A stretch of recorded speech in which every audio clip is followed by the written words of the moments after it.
de Filología Clásica de la Facultad de Filosofía y Letras de la UBA. En mi nombre y en el de la doctora Jimena Palacio, secretaria académica de nuestro instituto, aquí presente, les doy la bienvenida a este primer encuentro de las jornadas taller sobre representaciones de la peste y de la enfermedad en la literatura grecolatina. Cuando pensamos este ciclo, nuestro objetivo fue generar un espacio de exploración y diálogo sobre un problema cuya actualidad no necesita justificación alguna. Tenemos el nuevo decreto en vigencia y que resulta no solo convocante para nuestra especialidad, sino también para todo tipo de disciplinas. Entendemos que el estudio de estas representaciones transmitidas por los textos clásicos acerca de esta experiencia difícil y dolorosa que hoy nos interpela como individuos y como comunidad, puede contribuir a construir una reflexión sobre el tema, un conocimiento que hoy más que nunca se nos impone como transversal y colectivo. Precisamente por eso y para eso, para asegurar lo transversal y lo colectivo, convocamos a todos los investigadores de nuestro instituto y optamos por esta dinámica abierta de taller en la certeza de que no solo la diversidad de textos, sino también y sobre todo la de miradas y voces, permite esa apertura y cruce que entendemos imprescindibles.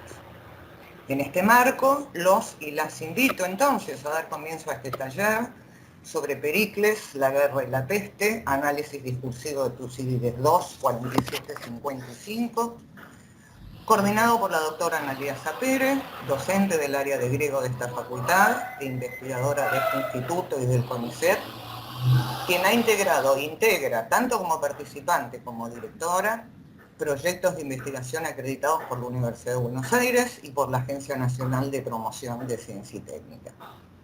Bueno, te damos pues entonces, Analía, la palabra y te agradecemos muy especialmente esta contribución.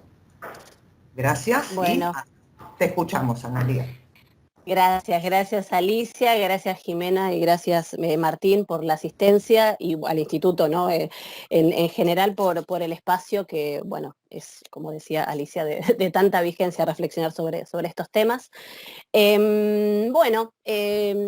Ya escucharon la presentación, voy a hablar del episodio de la peste en el libro 2 de Tucídides, entre los parágrafos 47 y 54. La idea es hacer una presentación básicamente basada en lo discursivo, pero bueno, previamente arranco a ver las diapositivas, a ver, como les decía antes, les pido disculpas porque no sé, hay algunas cosas que no se van a ver bien del griego y de los cuadritos, y les pido disculpas porque yo no estoy viendo del todo bien, así que tengan un poco de paciencia, voy a ir un poco más lento por ahí de lo que me gustaría. Les decía entonces, para adentrarnos en el tema, primero algunas consideraciones de tipo histórico, para después también meternos en lo que a mí más me va a interesar, que son las consideraciones discursivas. La plaga de Atenas, por las dudas para algún desprevenido, la ubicamos en el 430, con un rebrote en el 427, de lo que también después Tucídides va a hablar, pero bueno, yo me voy a dedicar puntualmente a este pasaje, que es el más importante. ¿No? Después también unos parágrafos después, en 57, también habla de unas cositas más de la peste, pero bueno, yo me centro en este pasaje por lo orgánico de la descripción, y más o menos, se sabe que más o menos hasta el 426 se extiende la peste, aunque las consecuencias de la epidemia han tardado años y años en irse, por decirlo de algún modo así torpe, que se me ocurre ahora. Está claro en el texto de Tucídides también como las consecuencias que deja la peste en los años sucesivos, ¿no? En el contexto de la guerra, además, ¿no? Es decir, tengamos presente también esto, o sea, la descripción que va a hacer Tucídides de la peste se enmarca en el segundo año de la guerra del Peloponeso, que es la segunda invasión de los peloponesios en el Ática.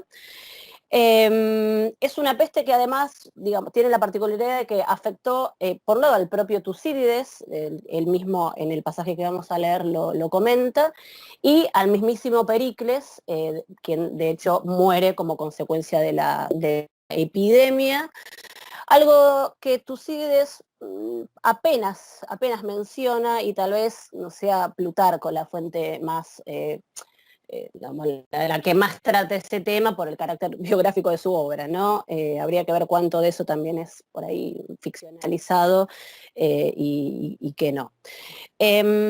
Bueno, esto entonces respecto de un mínimo marco histórico que después o algunas otras consideraciones históricas vamos a hacer. Y respecto, digo, de las consideraciones discursivas, hay algo que es central y de lo que los críticos van a hablar en general, que es tener presente que esta narración o descripción de la peste se da inmediatamente después de la famosa oración fúnebre de Pericles.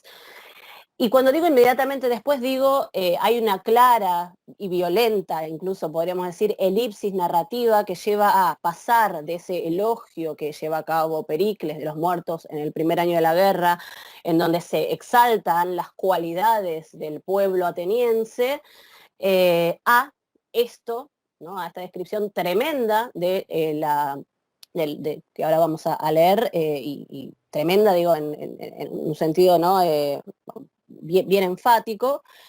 Entonces eso es llamativo. Y de hecho, bueno, aún más, o sea, no solo aparece después de la oración fúnebre de Pericles, sino o sea, lo que viene a continuación es otro discurso de Pericles. Entonces, bueno, ahí hay algo también para considerar desde el punto de vista histórico o de reflexión histórica que puede estar haciendo Tucídides. Y bueno, la propuesta puntual que yo traigo acá es lo de ver cómo juegan en esta descripción todos estos discursos que aparecen en el discurso médico, pero también las reflexiones históricas, sociales, morales, religiosas y políticas. Un poco esa es mi propuesta.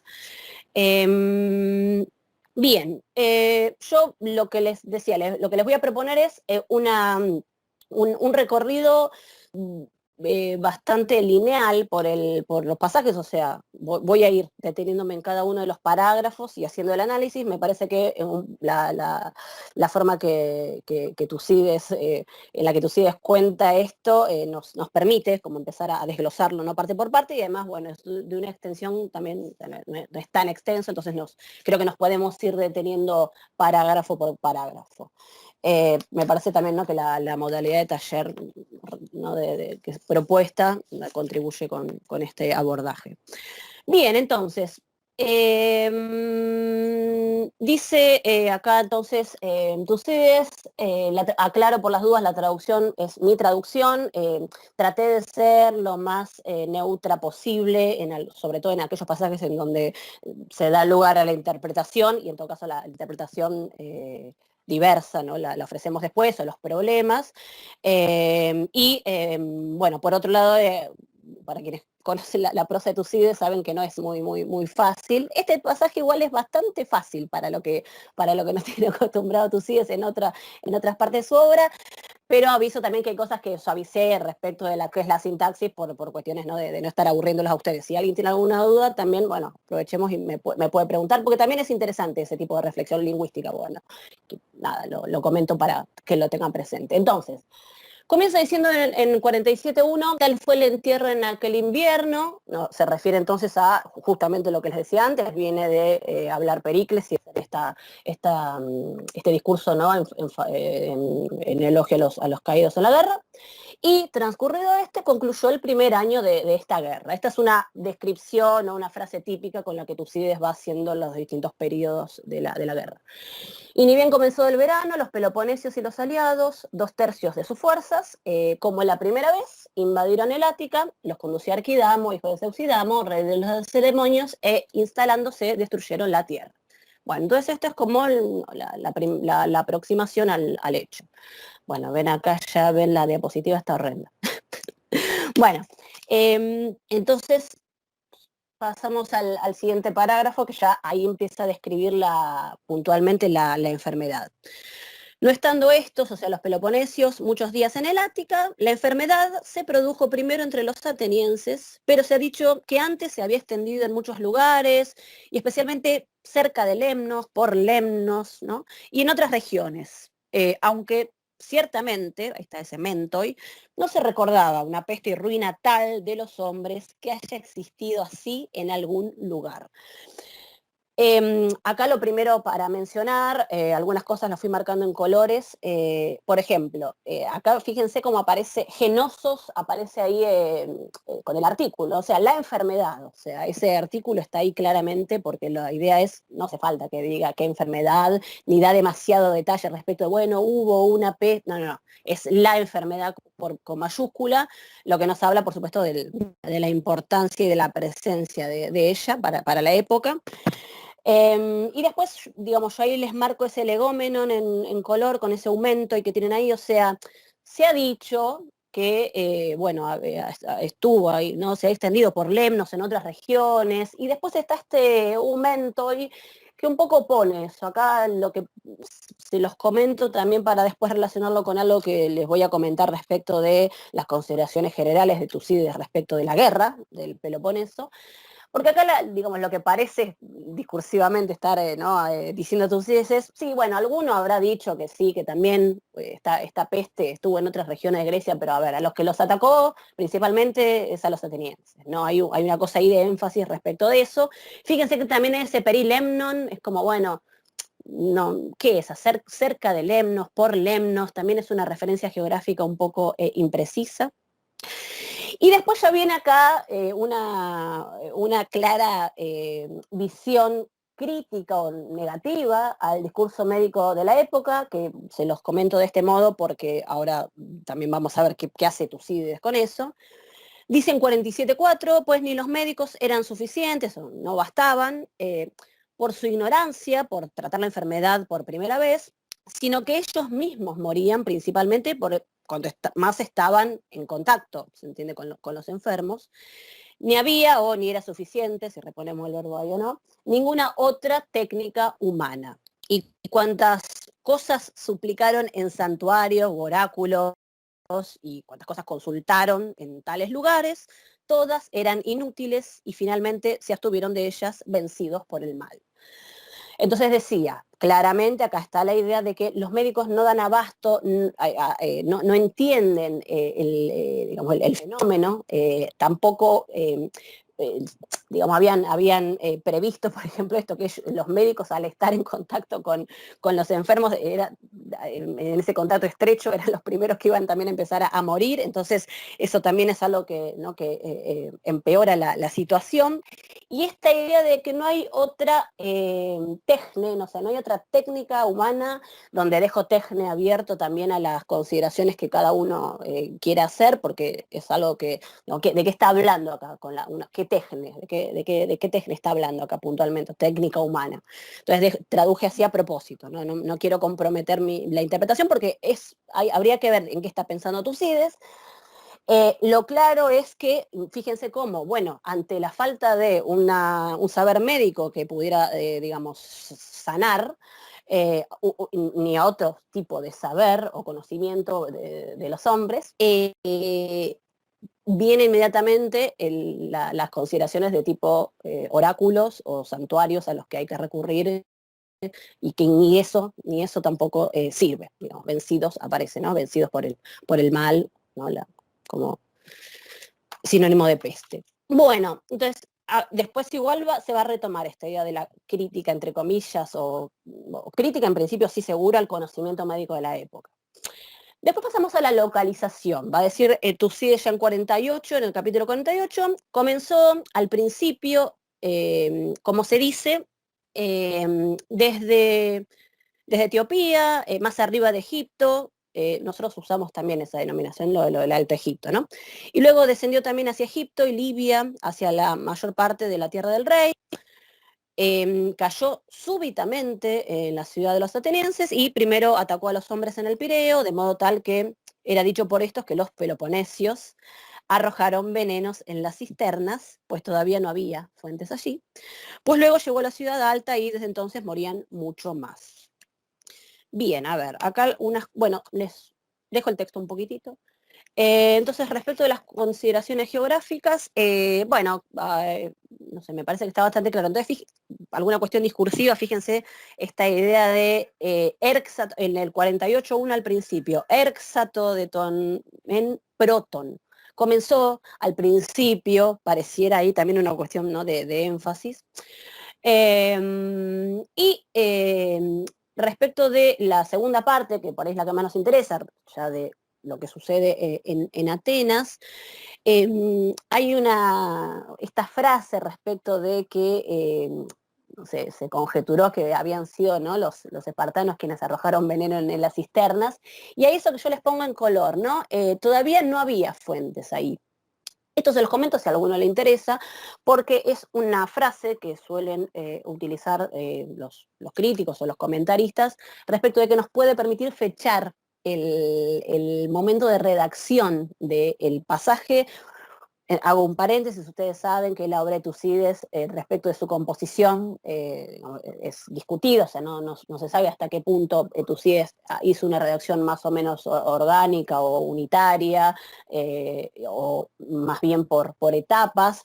En general se piensa que no la composición final haya sido como ahí inmediatamente después de la guerra, pero acá, digamos, con el tema de la peste puntualmente, y como vamos a ver ahora, con el detalle con el que Tucídides narra esta descripción, ¿no?, de la peste, muchos dicen que es probable que esto, por lo menos la redacción, la haya realizado muy cercanamente a haberse recuperado, porque bueno, además con la conmoción que le pudo haber producido a él. Entonces dicen eso, bueno, que la redacción tuvo que haber sido cerca de haberse recuperado. Pero por esta mención a las fuentes, se cree que es, digamos que no, que o sea, a lo sumo tuvo que haber habido seguro si la redacción no fue mucho después, sí, por lo menos una última revisión de la obra, porque bueno, hay algunas referencias, hay una referencia, para ser precisa, histórica, que está en un escolio a Aristófanes Aves, en donde se menciona que esas fuentes, ¿no?, de las que habla Tucídides fueron instaladas en el 414. Entonces, digo, para tener también, esto insisto, no es que sea central, pero lo aporto en virtud de, bueno, para pensar también la relación del autor con su texto y con la forma de lidiar con eso mismo que a él le pasó. Que también es significativo que él mencione que se menciona a sí mismo como víctima, ¿no? Bueno, les pongo entonces el mapita, ¿no?, más o menos del camino sería así general, de la enfermedad, y puntualmente en Grecia, bueno, la que dice Tucídides es esto, ¿no?, que llega desde el Pireo, y bueno, ahí tenemos los muros largos de Temístocles, ¿no?, ahí es como llega a Atenas. Por las dudas, recuerda, nosotros habíamos dicho que el contexto de la peste es efectivamente el asedio peloponesio al Ática, y lo que había decidido Pericles en esta política defensiva era, sabiendo que los peloponeses iban a tener más chances de ganar en tierra, eh, la decisión era digamos, replegarse en tierra, o sea, tener una política mayormente defensiva en tierra, y pensando además que en todo caso el Pireo era lo que les iba a permitir, en todo caso, contacto con el afuera, entonces que la ciudad se replegara adentro de los muros.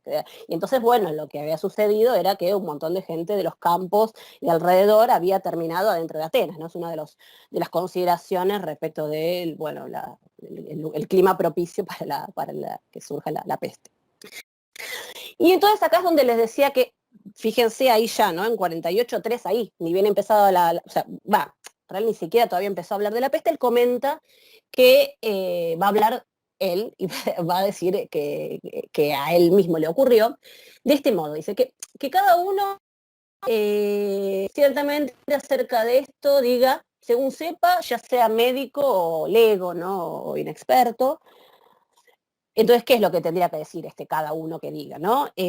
A partir de qué era verosímil que esta enfermedad no ocurría, y las causas de tan gran cambio, se entiende acá de tan gran cambio en los enfermos, que considera que son suficientes para tener fuerza para el cambio. Horrible mi traducción, pero les prometo que el griego no es menos enrevesado, porque, y de hecho acá hay una cuestión, o sea, lo que dice primero Tucídides acá es, bueno, que cada uno diga primero las causas, o sea, sí, dice a partir de qué, ¿no? O sea, que es un poco hablar de las causas, se entiende del mal, ¿no? De la enfermedad, y la segunda parte, donde esto que es más enrevesado, a partir de qué era verosímil que esto ocurriera, y las causas de tan gran cambio que considere cada uno que son suficientes para tener fuerza para el cambio.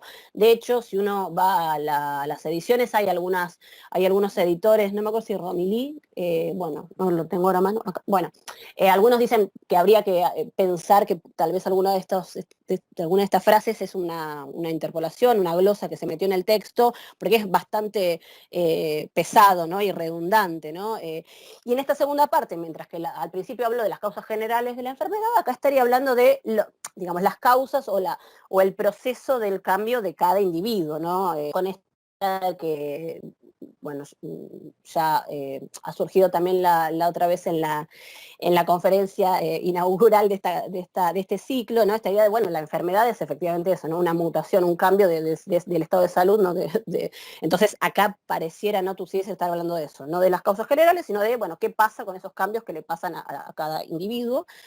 Bueno, y después dice, más yo, ¿no? Diré cómo sucedió y a partir de qué cosas alguien observándolas, si ataca incluso alguna vez de nuevo, podría tener, sabiéndolo de antemano, algo principalmente para no equivocarse. Esas cosas revelaré, tras estar yo mismo enfermo y tras ver a otros sufriendo. Bueno, por supuesto que hay varias cuestiones, ¿no? Entonces, por un lado, la oposición entre, bueno, que los otros digan si quieren las causas. Y fíjense que acá Tucídides no va a proponer él mismo, exponer las causas de la enfermedad. Y acá esto digamos, lo diferencia con esta primera parte, ¿no? De que otros lo hagan, ¿no? Si son médicos, que no sean médicos, no importa. Bueno, que el que quiere opinar, que opine. Él no va a hablar de las causas, y esto también ha llamado la atención de la crítica, porque, digamos, la historia de la guerra del Peloponeso, todo el libro 1 es una consideración respecto de las causas de la guerra, ¿no? Entonces llama la atención que acá no esté considerando, no tenga la intención de, y que lo diga más o menos de manera manifiesta, y digamos, en todo caso lo que él dice que va a hacer es hacer esta descripción, ¿no? De los síntomas. Y esto en general, bueno, lo vamos a ver después, pero se relaciona también con algo que después vamos a profundizar, que es la relación de este abordaje de la peste que hace Tucídides y la forma en la que los tratados médicos de la época, sobre todo el Corpus Hippocraticum, trata las enfermedades. Y hay un concepto que es el de el pronóstico, que parecería ser lo que está acá guiando la descripción de Tucídides. Es decir,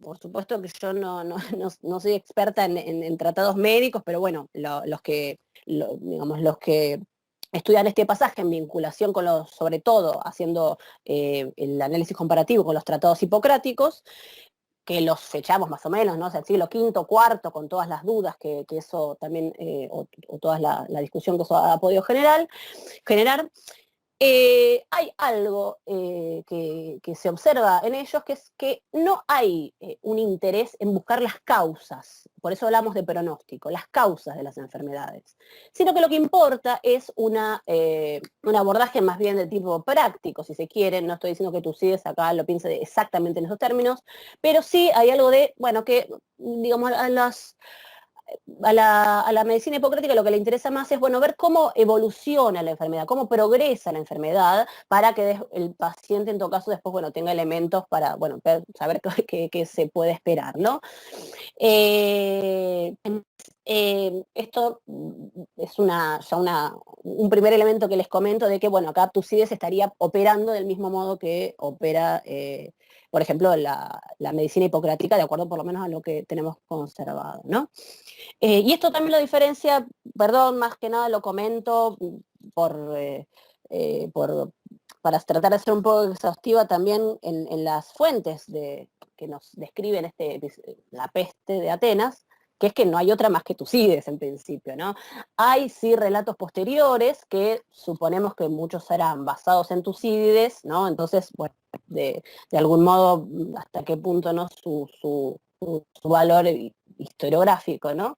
Pero desde el punto de vista discursivo, por ejemplo, si uno lee lo que aparece descrito en La peste de Diodoro Sículo, por ejemplo, él sí hace algunas consideraciones respecto de las causas, pero son consideraciones más o menos como las que yo les acabo de dar, del estilo de, por ejemplo, bueno, ven cómo la ciudad, o digamos la población de Atenas se había replegado adentro de la ciudad, adentro de los muros, y esto contribuyó a que la epidemia empezara a proliferar, etcétera, etcétera. Entonces digo, que alguno va a decir, por ejemplo, Gómez en el comentario a la obra de Tucídides va a decir, eso parece más bien una explicación a posteriori, y a Tucídides no le va a interesar eso, o sea, ¿se entiende lo que estoy diciendo?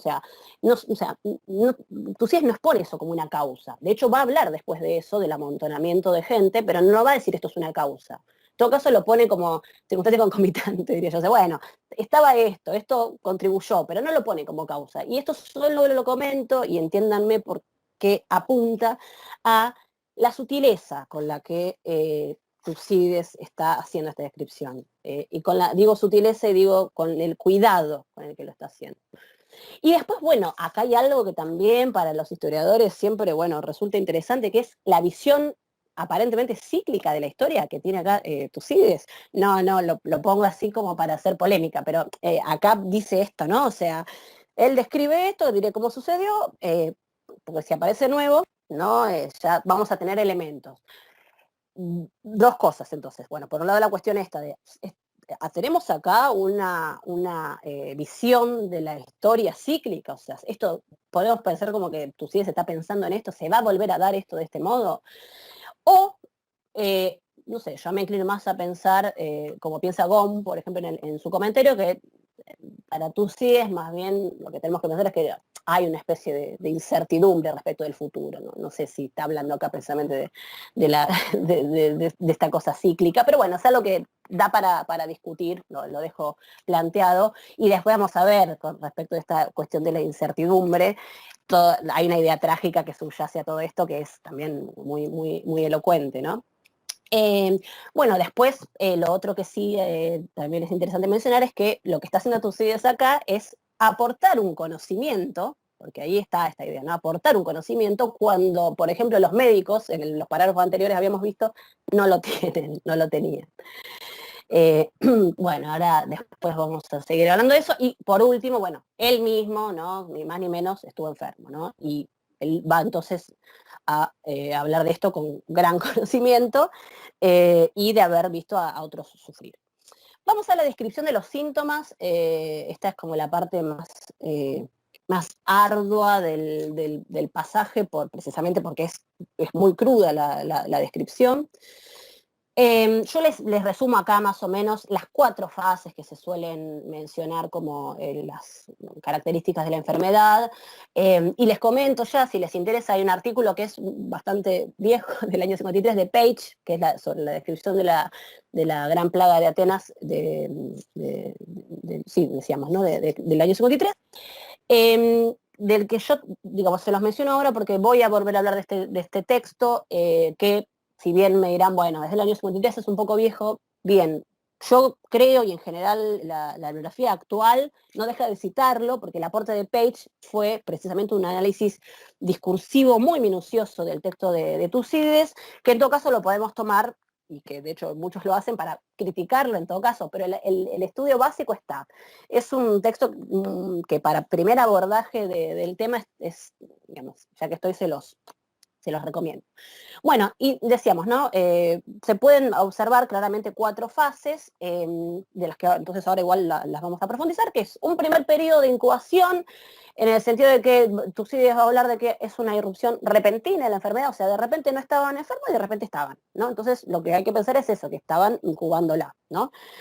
Después un segundo periodo, ven ahí se me fue la línea, que es un periodo entre 7 y 9 días, que es donde aparecen los síntomas más graves, que llegan hasta la muerte. Acá es, bueno, en lo que vamos a detenernos fundamentalmente, ¿no? Esta parte de la fiebre, la tos, el ataque de los pulmones, bueno, después vamos a ver si ataca el estómago, etcétera, como es el peor periodo. Si se sobrevive a ese periodo de 7 o 9 días, después tenemos un periodo posterior en el que la enfermedad desciende al intestino y un segundo periodo que es el de otras complicaciones, de lo que ahí va a hablar mayormente Tucídides, es del ataque a las extremidades. Bien, bueno, entonces, lo primero, entonces, ahora ya metiéndonos en los síntomas, ¿no? Dice, pues aquel año, según todos reconocían, resultaba estar principalmente exento de enfermedades. Pero si alguno estaba enfermo de algo con anterioridad, toda enfermedad terminaba en esto, ¿sí? Entonces estaban todos sanos hasta que irrumpió esta enfermedad. Y acá, entonces, pero a los otros, o sea, a los que, bueno, no venían de estar enfermos y los agarran, ¿no? Por primera vez, entonces, a los otros, entonces, a partir de ninguna causa aparente, bueno, yo ahí menciono por las dudas causa aparente, porque en términos profáseos, lo que tienen ahí, apudemias profáseos, no es causa. Entonces, a partir de ninguna causa aparente, sino estando sanos, de repente, primero, los tomaban fuertes calores de la cabeza, fiebre, se entiende, ¿no? Vieron que les avisé, voy a ser neutral si puedo y no atenta contra el entendimiento, traté de ser neutral. Entonces, fuertes calores de la cabeza y enrojecimiento e inflamación de los ojos. Y en cuanto a las cosas de adentro, la faringe y la lengua estaban al punto rojas como sangre y la respiración era extraña o irregular, podríamos decir, y emanaba mal olor. Luego, a partir de estas cosas, se producían estornudos y ronquera, y no en mucho tiempo el dolor bajaba al pecho junto con una fuerte tos, y cuando se fijaba en el estómago lo revolvía, y todas las secreciones de la bilis, cuantas han sido nombradas por los médicos, atacaban. Y estas junto con un gran sufrimiento. Y un hipo inefectivo, que yo les pongo ahí entre corchetes, deberíamos traducirlo, me parece, como arcadas, porque ¿qué quiere decir un hipo? Bueno, ahora lo comento. Entonces, un hipo inefectivo, que, insisto, deberíamos entenderlo como arcadas, caía sobre la mayoría, dando una fuerte convulsión, spasmos es el término, para unos, ¿no? Sanando esta convulsión después de esto, para otros incluso mucho después. Bueno, a ver, les puse ahí en verde la progresión temporal que claramente está haciendo Tucídides, o sea, hay un de repente, hay un epeitao, luego, después en un polocrono, o sea, no mucho tiempo, después de esto, mucho después. Entonces, tengamos presente esto que les decía también respecto de, bueno, el detalle con el que va mencionando la aparición de estos síntomas. Primero uno, después otro, y más o menos tiempo también lo considera. Bueno, acá yo mencionaba recién esta cuestión de la apudemias profáseos, ¿no? De a partir de ninguna causa aparente. Acá, por ejemplo, este autor Page, del que les hablaba antes, comenta, bueno, que este término aparece en los tratados hipocráticos y un micrófono, no sé si alguien quiere decir algo. Bueno. Decía entonces que es un término que aparece en los tratados hipocráticos y algunos postula que tal vez acá hay una distinción entre prófasis como causa más de tipo médica y... Ay, esperen que no me escucho yo a mí misma, no sé si se abrió un micrófono porque me parece que si yo hablo... Ahí está, me parece, porque si está prendido ese micrófono me da la sensación de que cuanto más hable yo es peor. Bueno, les decía entonces, o sea, que había una distinción entre aitía y prófasis, como si prófasis fuera algo más asociado con el discurso médico y aitía una causa normal. Yo de nuevo coincido con Gom, que para él puede ser que haya una distinción entre los dos términos, pero no estaríamos tan seguros de que prófasis sea puntualmente algo más vinculado con los términos médicos. Bueno, eso lo comento al margen. Después lo otro que les puse ahí en rojo, que es siempre se discute esto, ver este pasaje es curioso, el término cardía, que aparece ahí, que yo lo traduje como estómago, pero en verdad digamos, la propuesta de traducirlo como estómago surge a partir del escolio, que menciona que digamos, sería algo así como bueno, la boca del estómago, o sea, algo así sería el, el, la forma concreta de acá del uso de cardía. A ver, si uno después va al diccionario, es verdad que cardía aparece en la literatura en general como corazón, ¿no? Y, o sea, Homero, los trágicos, en general, cardía es corazón. Y algunos se preguntan, porque, o sea, de hecho Page creo que es el que dice, o sea, y que él, Page, como les decía, que en tanto que él hace este rastreo de los términos técnicos, si se quiere, con todas las comillas, de médicos, de los tratados hipocráticos o tratados médicos en general, él utiliza comparado con Tucídides, incluso en los tratados médicos cardía aparece como corazón, y es verdad, sí, digamos, no hace falta ir a comprobar lo que dice Page, pero bueno, si uno hace el rastreo, lo encuentra como corazón. En todo caso, acá la duda es qué querría decir con el verbo, la idea como de, ¿no? Quería revisar si tenía acá la idea. O sea, pero insisto, ¿qué querría decir entonces este anestrefe, ¿no? O sea, que él se da vuelta. ¿Qué querría decir? No sé, tendríamos que pensarlo más metafórico, no sé, o algo así. Mientras que se revuelva el estómago, resulta ser un poco más, ¿no? Eh, se entiende un poco más.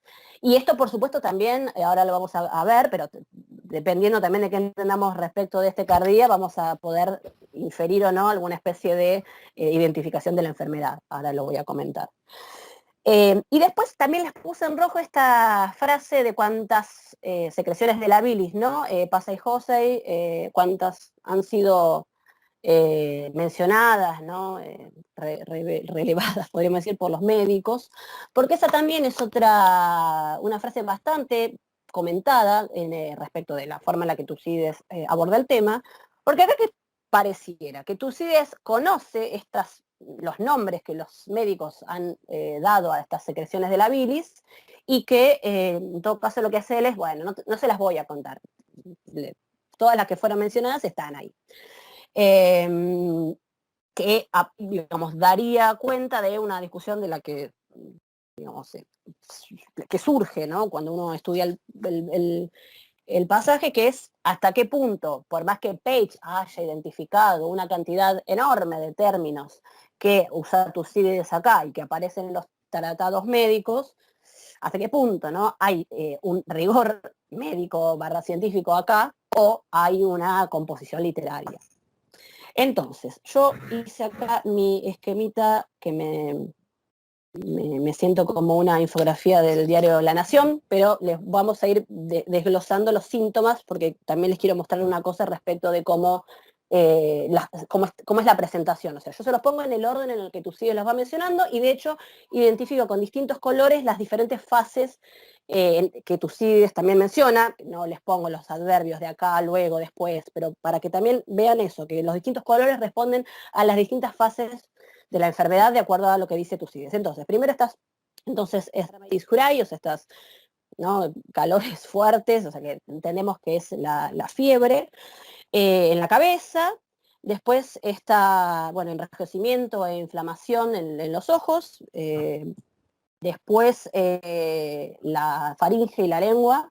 A ver ahí, bien, la faringe y la lengua, que se ponen, yo traduje así, jaimatodes, rojas sangre, rojo como sangre, porque para no perder la etimología.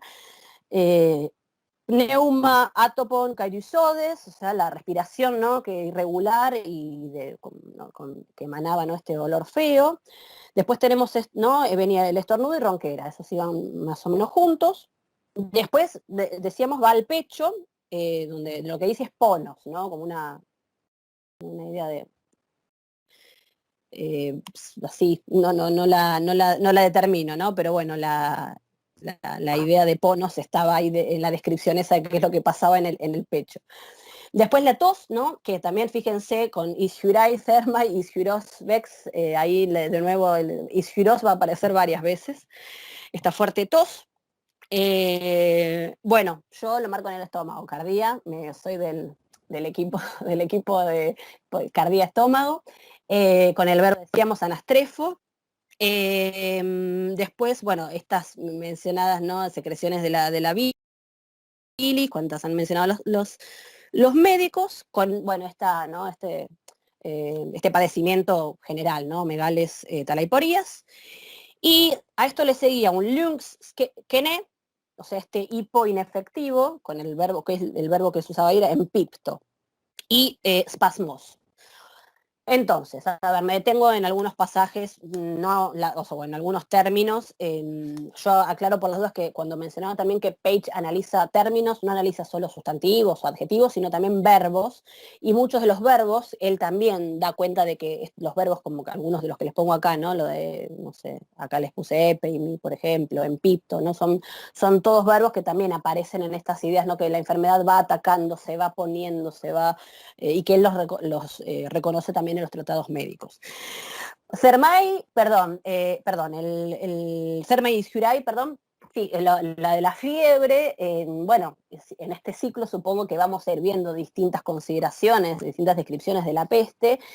Una de ellas va a ser la de Edipo, que adelanto ahora, digamos, pero ustedes saben que con Edipo hay un problema respecto de la fecha, bueno, tanto de composición como de estreno, porque, a ver, la descripción de la peste de Tebas es muy significativa respecto de si justamente Edipo, una de las fechas probables digamos, de estreno, de composición es 4:30, 4:29, ¿no? Estamos ahí. Entonces, ese dato hay que tenerlo presente, o sea, nunca vamos a poder saber si Tucídides conocía la obra, si hubo una influencia ahí de uno, no lo vamos a poder saber. Pero hay grandes coincidencias en esta descripción que hace Tucídides con lo que vayamos a ver en Edipo. En Edipo, por ejemplo, aparece la idea de purforos para la descripción de la fiebre, ¿no? Digo, es un mensaje, un pasaje más de estilo poético, pero en todo caso el problema, entre comillas, ¿no? La especificidad, ¿no? Del lenguaje poético es una y la del lenguaje más referencial de Tucídides es otra, pero para que también observemos esto, digamos, como tema de época. Y después, a ver alguna cosa, bueno, les mencionaba lo Lungskené, que también después, fíjense, lo van a ver en Lucrecio también, porque digamos, ya lo verán en el próximo encuentro, ahora, en un rato digo, pero en la próxima sesión, que Lucrecio hace prácticamente una traducción de muchas partes, o sea, es sigue muy de cerca el texto de Tucídides. Entonces, fíjense después también cómo interpreta esto Lucrecio, pero digamos, acá en general lo que se dice es que este Lungskené es como un hipo sin nada, vacío, ¿no? Que es lo que quiere decir. Entonces, en general lo que se dice es, bueno, ¿qué es un hipo vacío? Bueno, son las arcadas, ¿no? Que aparte si veníamos después hablando de lo que pasaba en el estómago, tiene sentido. Y el término spasmos, que viene después, muchos interpretan como una convulsión producto de, bueno, haber tenido todas estas arcadas, eso es una posibilidad, y alguno sugiere algo en la línea del desorden mental. Lo dejo planteado. Por último, en mi infografía de la Nación, yo les pongo ahí esta flechita de arriba para abajo, que es algo de lo que después Tucídides va a hablar y va a enfatizar, es en el hecho de que los síntomas parecen estar desarrollándose de arriba para abajo, de arriba para abajo. Y acá, digamos, hay una interpretación que se ha hecho respecto de eso, con la que podemos estar de acuerdo o no, y acá en todo caso, de nuevo, también hay algo que los médicos nos podrían aportar, que es en la duda respecto de si esto es efectivamente así desde el punto de vista clínico.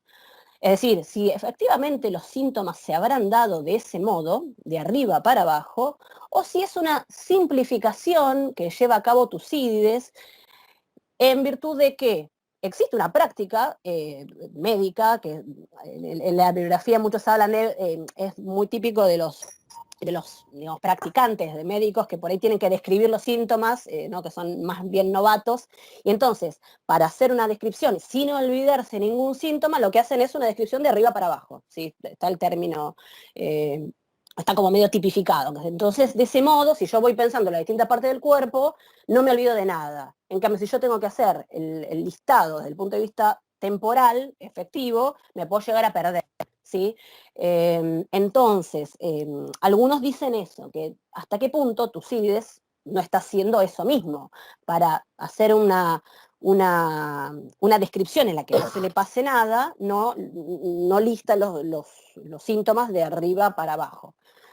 Yo igual, perdón, acá hago un paréntesis, nosotros ya hemos visto que Tucídides dice que él mismo padeció la enfermedad y que vio a muchos otros padecer, y entonces imaginémonos para alguien que no es médico hacer un relato en una época en la además en la que, bueno, estamos hablando de si pudo haber tenido conocimiento del discurso médico, pero bueno, pensemos en que no es algo con lo que uno se topa así como así, digamos, no es un paradigma.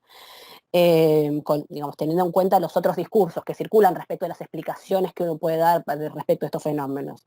Yo recién di el ejemplo de Edipo, me adelanto a lo que voy a decir, pero bueno, todos sabemos que en la antigüedad, si hay una peste, hay una enfermedad, hay un dios enojado. Le digo, para pensar también como Tucídides en ese panorama de incertidumbre, porque la peste era nueva, porque atacó de un modo además tan tremendo, hace este listado tan minucioso de un fenómeno. Entonces digo, hay que tener en cuenta que no es imposible que tal vez para generar ese orden haya dado cuenta de ese modo más simplificado, si se quiere, ¿no? No sé, yo si quieren les digo, no, bueno, está haciendo algo en la línea de, bueno, ir de lo particular a lo general, ¿no? Está haciendo ciencia, tú sí dices acá. Bueno, para otra discusión, pero volviendo, entonces, eso por un lado, no es imposible, qué sé yo, no sería incorrecto tampoco.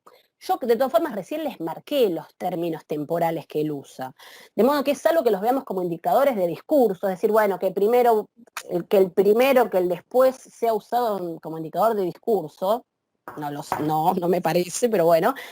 ¿Por qué sería entonces tan riguroso hablar de un tiempo después, poco después, no mucho después o mucho después? ¿Por qué sería tan riguroso en esa descripción temporal si en realidad lo que está haciendo es otra cosa? Podría habérselo ahorrado. Bueno, eso es una consideración que se las dejo sin respuesta. Bien, seguimos con la descripción de los síntomas. En cuanto a la parte de afuera, acá ven en celeste, les voy a ir poniendo de nuevo las consideraciones que hace de tipo de cómo va haciendo las distintas partes de su descripción.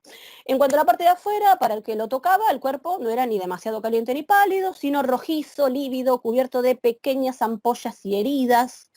En cuanto a lo de adentro, quemaba así, de tal modo que no soportaban vestirse de mantos muy finos y de lino ni de otra cosa más que estar desnudos. Y lo más placentero hubiera sido arrojarse al agua fresca. Y muchos de los hombres que no eran vigilados respecto de esto también se arrojaban en la cisterna, oprimidos por una sed insaciable. Era lo mismo beber más o menos.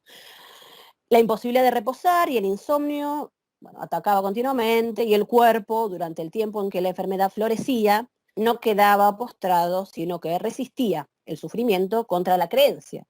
De modo tal que la mayoría o moría al noveno o séptimo día, ven acá la descripción esta que les decía, tan puntual, ¿no?, de los días, por la fiebre del interior, teniendo todavía algo de fuerza, una espantosa. O si sobrevivían, descendiendo la enfermedad hacia el intestino, ven de nuevo ahí, para él desciende la enfermedad, y generándose en él una fuerte herida y atacando juntamente una diarrea inmoderada, la mayoría moría al final por la debilidad a causa de ella. Hermoso. Bueno, a ver, dibujito. Entonces, lo de afuera y lo de adentro va a hablar, ¿no? Entonces, para la parte de afuera, decíamos esto de que el cuerpo estaba, como a ver si me salió la diapositiva, no sé, medio enrojecido, ¿no? Es la idea. Y estaba esta expresión que también ha dado trabajo para la interpretación de Flugtainas micrais kai helkesin exensecos, o sea, estas ampollas, heridas, pústulas, ¿qué son puntualmente, no? Algunos términos, bueno, a ver, este Flugtainas es claramente, o sea, uno lo encuentra en los textos médicos, más que en otros, digamos, pero a ver, Helcos. Helk es una palabra que quiere decir herida, y como en cualquier texto literario la encontramos. Entonces ven que acá, por ejemplo, esto, por más que después Page vaya a decir está en los libros médicos, también es un término común digamos, que cualquiera puede entender. La pregunta acá es hasta qué punto esto es descriptivo entonces del fenómeno, ¿no? Yo las dibujé así, esta especie de erupción, pero bueno, no sé si es así. Vamos a pensarlo. Bueno, y después en la parte de adentro, esta idea, ¿no?, de que quemaba, ¿no? Les pongo ahí dipsa, apaustos, ¿no? Los tomaba esta sed que no paraba, la imposibilidad de descansar, el insomnio, el hecho de que el cuerpo no quedaba postrado, y bueno, ante IGT, talaiporía, ¿no? ¿lo puse ahí? Bien. Bueno, entonces un poco solamente como acotación lo que les decía respecto de los términos médicos, lo vuelvo a decir por las dudas. Se entiende que por más que, o sea, Page hace estos comentarios respecto de lo que él encuentra en los términos médicos, habría que ver hasta qué punto, ¿no? Entonces, muchos de los términos que son médicos, pero también, como hoy día nos pasa, son de uso cotidiano. Entonces, ahí también que aparezcan en los textos médicos no sería tampoco tan significativo. Bueno, y acá está el periodo este ya de los nuevos 7 días, donde o te morís, ya se dieron todos, o sea, se morían, de nuevo con esta idea, ¿no?, de este quemazón, que puede ser, ¿no?, un producto de la fiebre, ¿no?, con esto también tan tremendo de que todavía tenían apenas fuerzas y bueno, se mueren, horrendo, y el término de salvarse es diafeu, entonces si se salvaban, descendía, había dicho Tucídides, al intestino, con esta, ¿no?, gelcosis de nuevo, esta herida, no sé, que lo que produce es esta diarrea ácratos. Pido disculpas porque la verdad que es muy desagradable justo hablar de lo que quiero hablar, que es de este ácratos, para justamente la descripción de la diarrea, pero este ácratos también ha dado que comentar a los críticos y a quienes estudian el pasaje en general, porque ácratos también es un término muy asociado con las teorías hipocráticas, ¿no?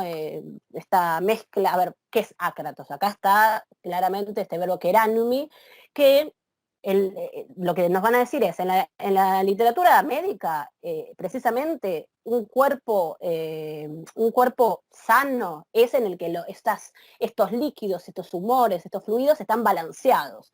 Cuando nosotros acá tenemos ácratos, en donde no hay mezcla, donde precisamente lo que sucede es ese desbalanceo, se produce la enfermedad. Entonces, eso es una posible interpretación, ¿no?, que esta descripción que diarrea es ácratos, está vinculado con eso, que básicamente, de acuerdo con eso, podría querer decir directamente que es mala, o sea, que está desbalanceada, pero en el sentido intraducible, me parece a mí, ¿no? De que es mala, porque hay una descompensación entonces respecto de ese punto.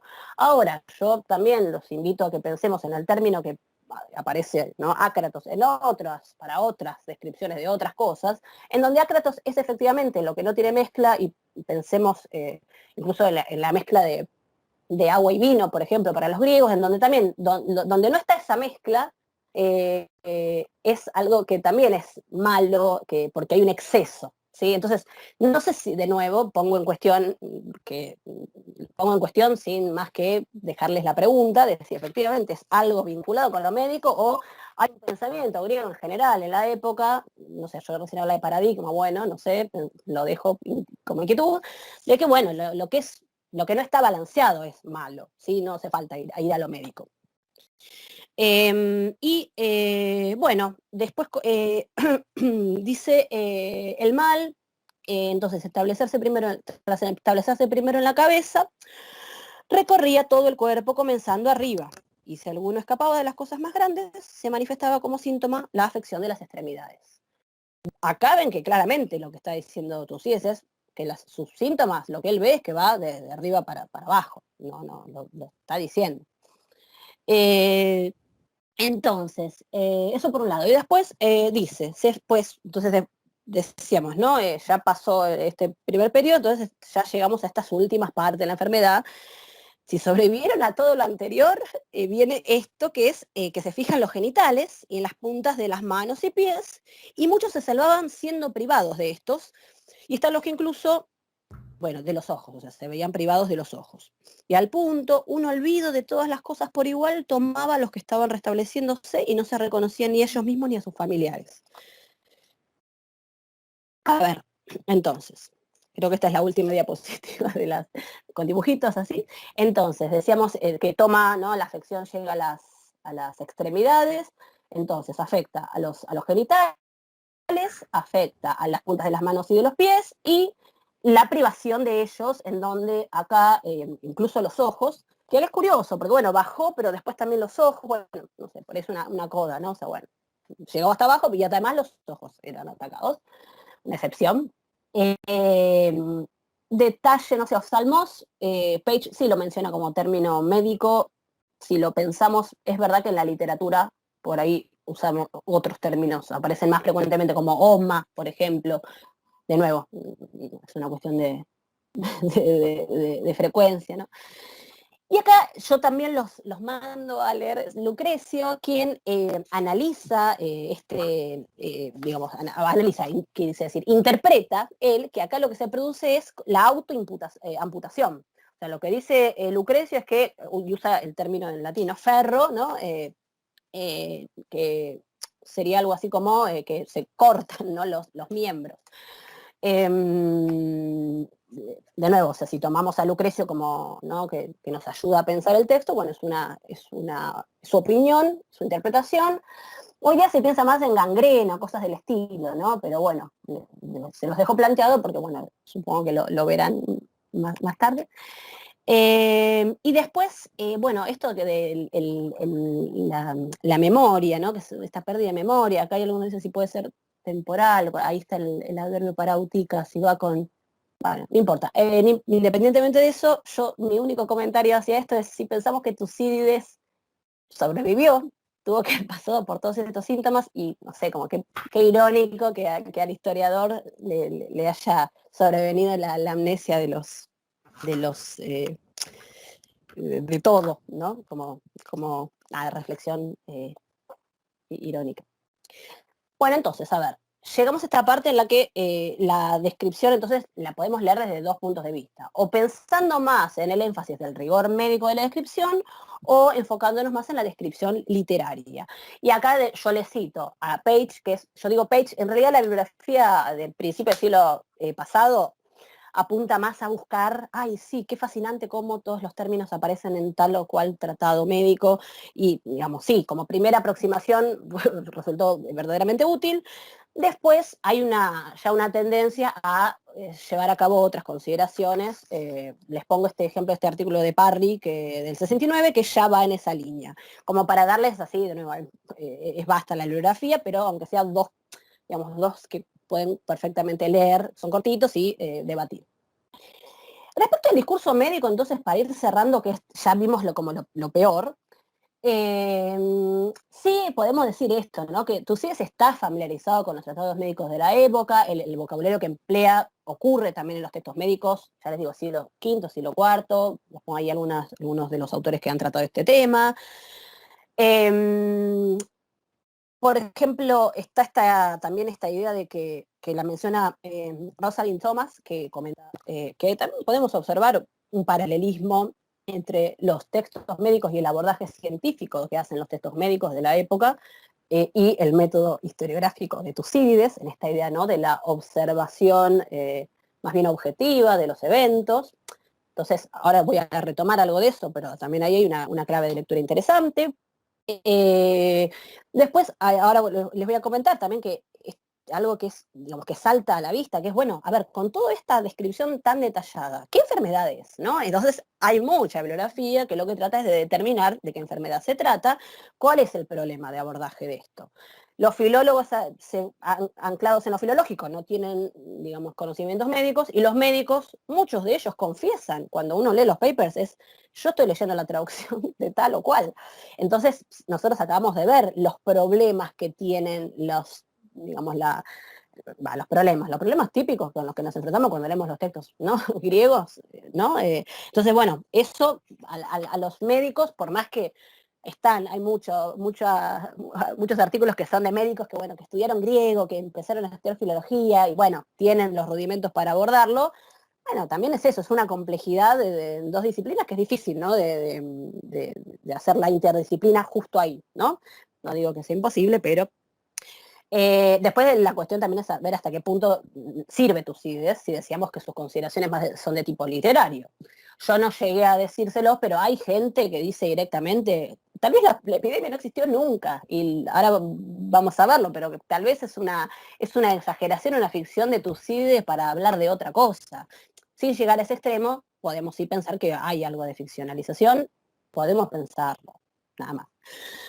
Pero sí también hay algo que sí les dejo como inquietud, que es algo que vamos sugiriendo, que es que, bueno, cuando Tucídides no es riguroso en la descripción, o sea, si suponemos que se basa tanto y que tiene tanto conocimiento del médico, es que, bueno, su obra no es un tratado médico, entonces no les pidamos a...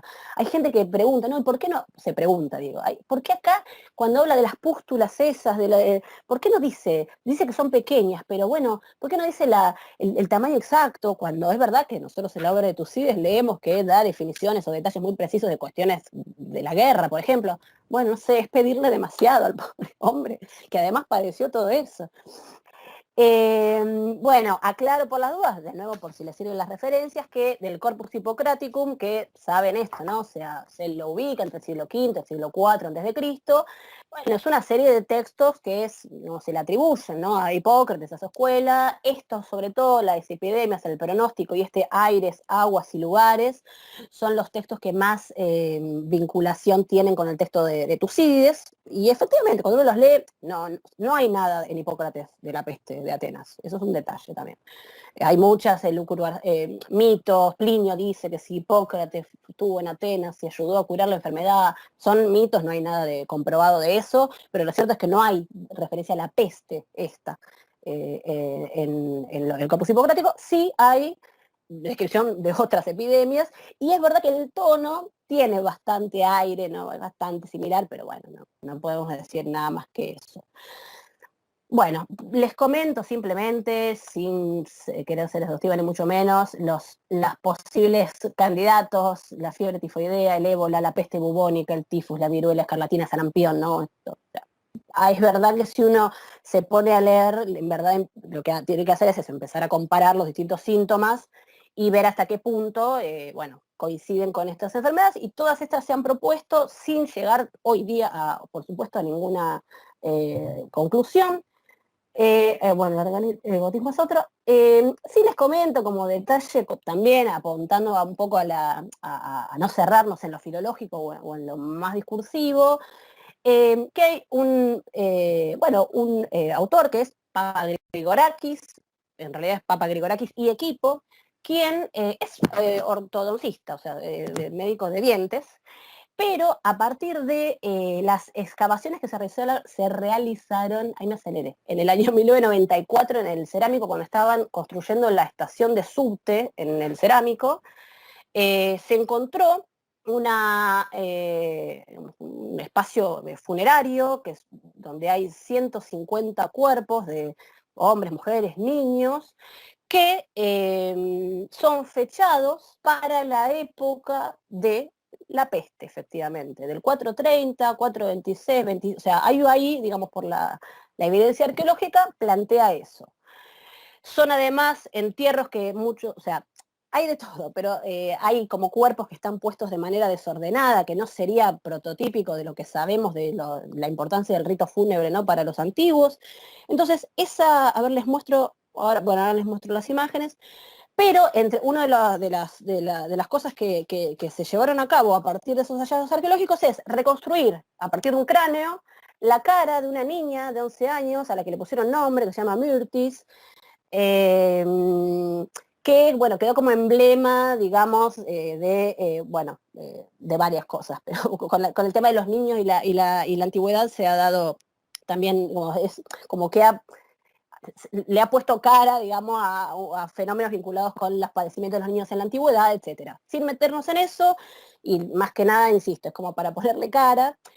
lo que hicieron, bueno, Pagrigorakis y equipo, es estudiar el ADN, como decíamos que es dentista, entonces el ADN que se puede sacar de la pulpa, de las raíces de los dientes, y llegaron a la conclusión de que la bacteria involucrada, por lo menos de la que se tiene, ¿no?, información a partir de esos cadáveres encontrados, es la Salmonella entérica, que sería una de las bacterias vinculadas con la fiebre tifoidea.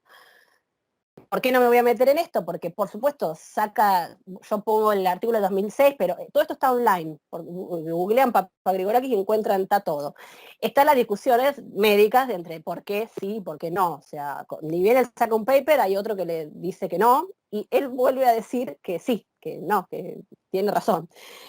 Son cuestiones más que nada vinculadas con el procedimiento, ¿no?, de laboratorio y de si el ADN, o sea, tal vez sea salmonela, pero no la salmonela entérica, entonces por ahí no es fiebre tifoidea, sino otra. Bueno, imagínense, las discusiones son miles, pero les quería traer este ejemplo para que, digamos, salirnos un poco también de lo meramente discursivo, sino también tener algún anclaje más en lo material. Acá les muestro algunas imágenes de los descubrimientos y del hallazgo ahí en el cerámico. Y como conclusión, para la que entonces, que no es ninguna, más que pensar, como piensan muchos autores, como yo les cito ahí a Piercy, pero pueden verlo también en otros, que por un lado, a ver, los conceptos de enfermedad antiguos y modernos no son equiparables, no son comparables, entonces por un lado ahí vamos a tener un discurso, y yo hablaba antes de paradigma médico, que si lo queremos extrapolar de acá a los antiguos no lo vamos a poder hacer.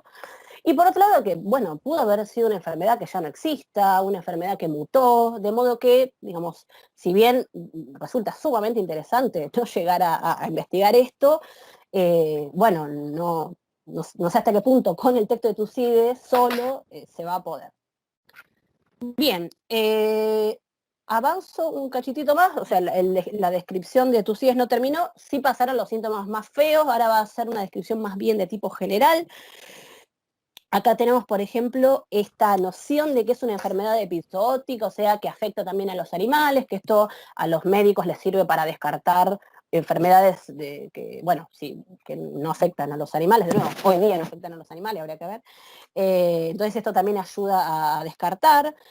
Entonces dice, ¿no?, el carácter de la enfermedad resultó ser más fuerte que el discurso. Atacó a cada uno de la forma más dificultosa de lo que está de acuerdo con la naturaleza humana, y se reveló principalmente que era algo distinto de cualquiera de las cosas naturales en lo siguiente.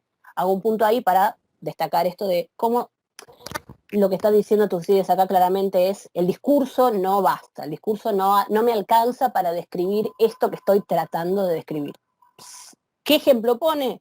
El de que las aves y los animales de cuatro patas, de los que se comen a los hombres, habiendo muchos, ¿no?, cadáveres, ¿no?, gente insepulta, no se acercaban, si los comían se morían.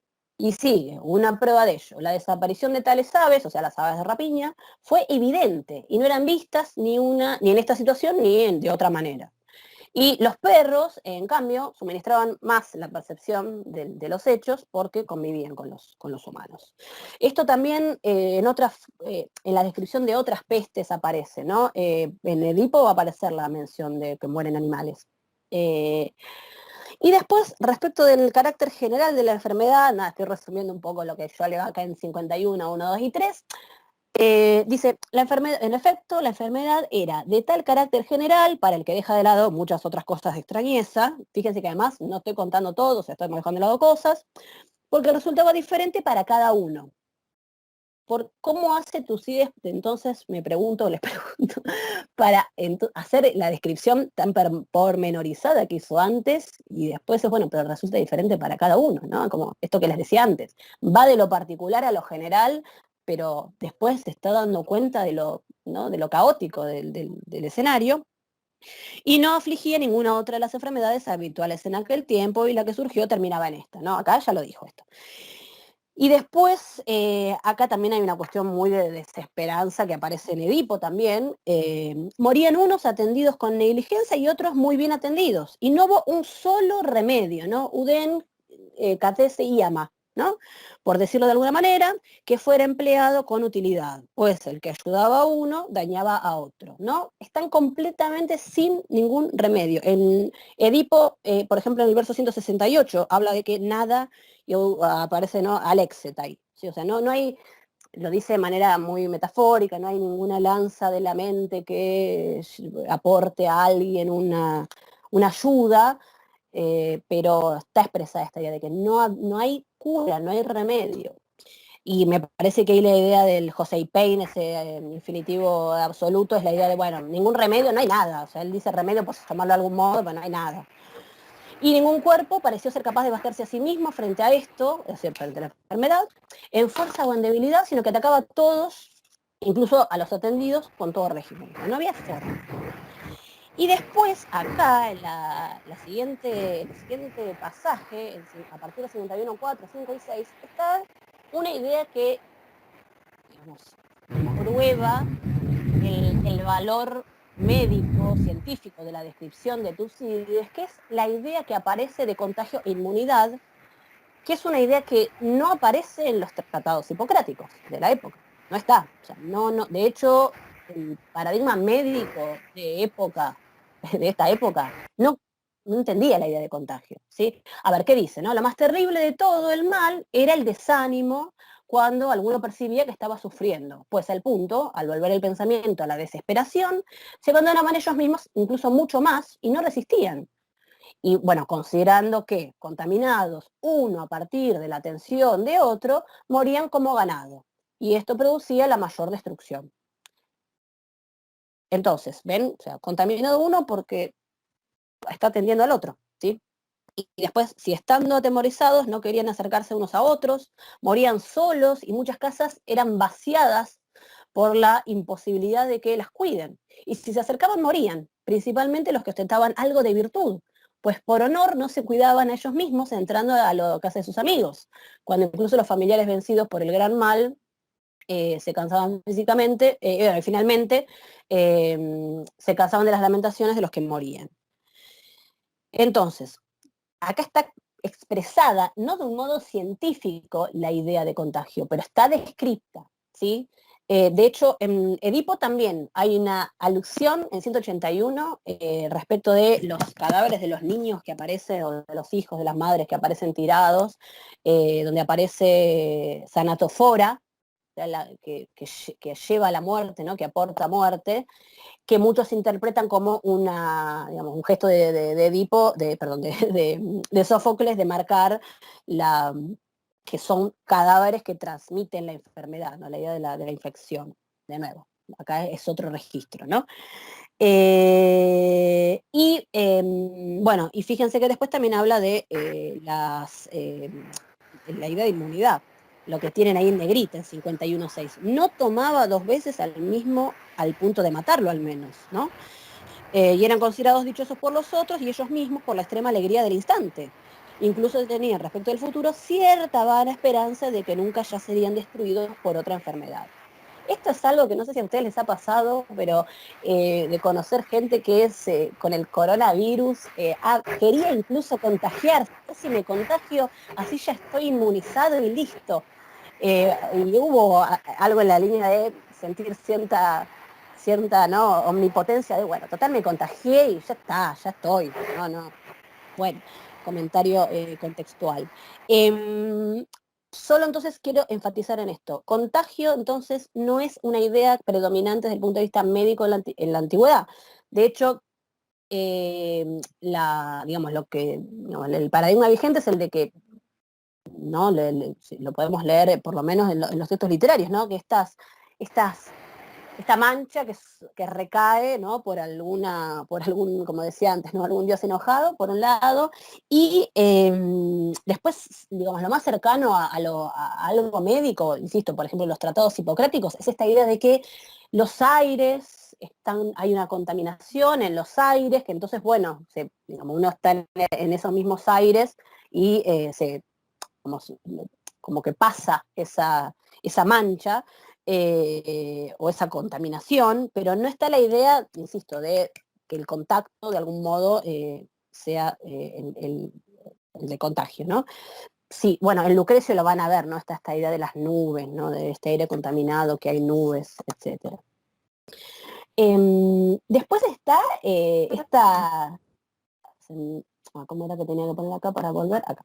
La idea de la aglomeración de gente y de cadáveres, son las dos cosas.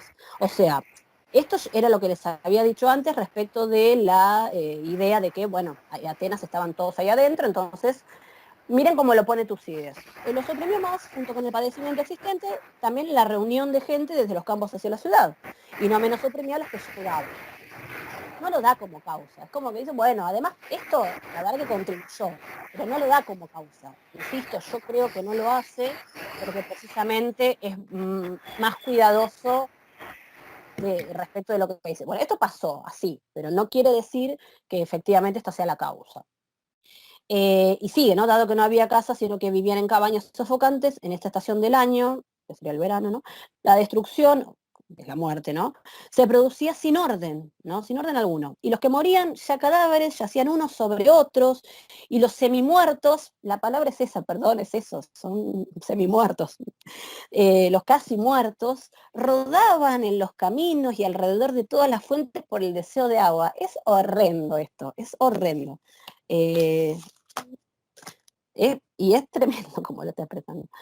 Y después, ya llegando ya más o menos a la parte final de la descripción, está esta idea de la alteración de los ritos fúnebres, que de lo que algo ya dijo, esta idea de que estaban los cadáveres uno apilado sobre otro, ¿no? Entonces, acá por un lado está esta idea de sacrilegio, que dicen 52.3 de los santuarios en los que acampaban estaban llenos de cadáveres porque morían allí, o sea, muerte en un templo, ¿no? Es como sacrilegio, bien evidente, ¿no?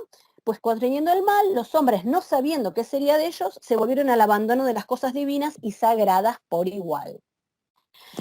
Y todas las leyes de las que se valían antes acerca de las sepulturas estaban alteradas y sepultaban como cada uno podía, y muchos se dieron entierros deshonrosos por la falta, de cosas convenientes, la falta de recursos, por el hecho de que muchos ya se les habían muerto, ¿no? Atrás, antes, ¿no? Entonces, anticipándose los que amontonaban, unos poniendo el cadáver de ellos en hogueras ajenas, lo quemaban, ¿no? O sea, había alguien quemando, vengo yo con mi cadáver y lo pongo en la misma hoguera, y otros, ardía otro, arrojaban al que traían y después se iban, ¿sí? Una cosa que un poco, de nuevo, si quieren ver en Edipo, en 181, está esta idea, de nuevo, es un verso nomás, en donde habla de estos niños o hijos, no sé, que están tirados, básicamente están ahí en el suelo, ¿no? Donde mencionaba lo de los portadores de muerte, que nadie los llora, ¿no? Es, de nuevo, ¿no? Esta idea del abandono respecto de esto. Y acá es para los ritos fúnebres, después hay una cosa más, ay, se me fue, claro, yo estoy usando perdón, estoy usando mi teclado y no. La y degradación moral general, que esto se ha discutido mucho también en el contexto sofístico, ¿no? O sea, Tucídides también es un hombre de su tiempo y, bueno, el discurso sofístico también es algo que podemos identificar en su obra. Entonces, acá habría como una, digamos, las leyes están tergiversadas. Entonces, les leo a ver un poco ahí el 53.1. En cuanto a otras cosas, la enfermedad comenzó para la ciudad un principio de ilegalidad cada vez mayor.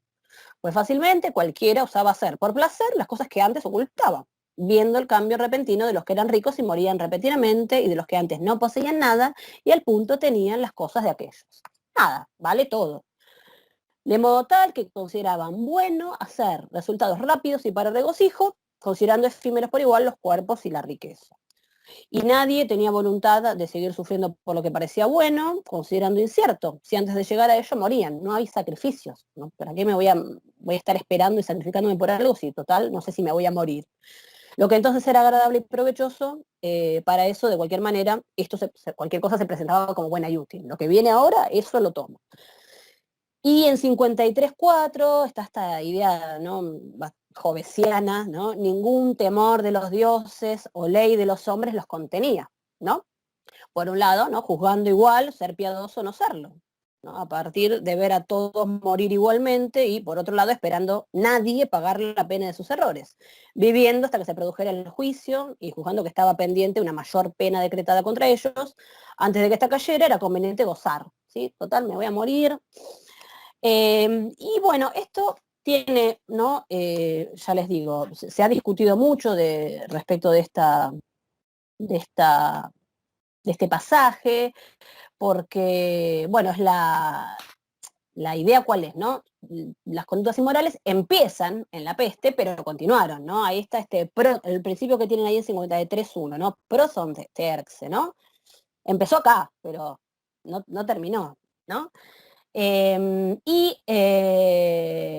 digamos, hay varias cosas a considerar. Una de ellas es esta idea, ¿no? De cómo también yo hago una referencia acá puntual porque le quería decir, que es algo que menciona Plutarco, por ejemplo, respecto de Pericles.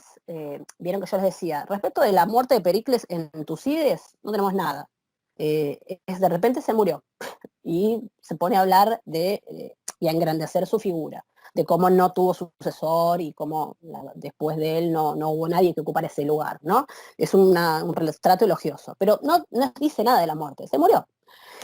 Plutarco, bueno, digamos, hace una descripción, ¿no? Más personal, obviamente, y ahí justo, por ejemplo, comenta respecto de cómo padeció la peste de Pericles, que le llevó mucho más tiempo, que fue un proceso largo, y comenta algo así como que minó su espíritu, el temple de su espíritu, y comenta una anécdota que es que cuando lo van a visitar, ya ahí convaleciente, y le preguntan cómo estaba, lo que hace Pericles es mostrarles un amuleto que les habían dado las mujeres. Con esto solo indicaba algo así como que, bueno, hasta qué punto tan mal estoy que tengo que recurrir a estas, ¿no? A estas, sí, chiquilinadas, o recordemos, ¿no? Toda esta, ¿no? Esta visión de Pericles como racional, ¿no? Entonces, Plutarco ahí también comenta, citando a Teofrasto, cómo las calamidades y los padecimientos generales, en donde también lo físico, ¿no?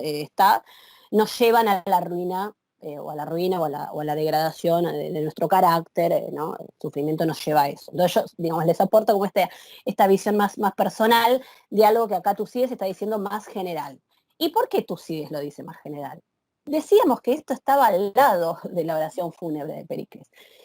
Para los que no tengan presente la oración fúnebre, yo les pongo acá algunos pasajes para que vean qué dice Pericles respecto de los atenienses. Por supuesto que está haciendo el elogio a los caídos, pero es clara alabanza a Atenas en general. La importancia de dar honras fúnebres apropiadas, está ahí dicho, o sea, cuán importante es eso, y fíjense lo que acabamos de leer. Después, los atenienses cumplen las leyes, está todo acá en el parágrafo 37, está toda esa idea de cómo los atenienses son modelos de ley para otros, ni siquiera las copian, ¿no? Y las cumplen las leyes, hasta las no escritas. Son fuertes de espíritu, o sea, todo esto que veníamos diciendo antes, de cómo, bueno, no hago las cosas rápidas que me den goce, placer y no me esfuerzo, bueno, no es lo que caracteriza a los atenienses, decía Pericles en 35 ahí, en 40. Los atenienses son generosos, ahí está la palabra arete, y también, bueno, son virtuosos. Les pongo un par de ejemplos donde habla de esta cuestión de la generosidad, de la virtud, contrapuesta a esta, ¿no? Cuestión de cómo la poca honra que muestran los que van a visitar a los enfermos les juega en contra, porque bueno, si haces eso te morís. Entonces, esto es la consideración que les decía antes, como contextual, que hay que tener presente. Entonces, yendo entonces a las consideraciones literarias, ¿no? Yo por ahí se los divido en la parte primera más del dramatismo y el patetismo, más puntual, textual o retórico si quieren, y después la relación con el resto de la obra, que igual se van a imbricar. Entonces, respecto al dramatismo y el patetismo, a ver, ya la descripción médica que leímos es tremenda, o sea, me parece que no hace falta decir mucho más que eso, con algunos elementos trágicos que, de nuevo, cualquiera que haya leído la obra de Tucídides puede identificar, pero algo fui sugiriendo respecto a esta idea de cómo pasar de un momento de grandeza. A ver, voy a decir algo más concreto. la imagen de Pericles, que lo vamos a ver ahora, como héroe trágico, ¿verdad? Se puede hacer una lectura respecto de eso, ¿no?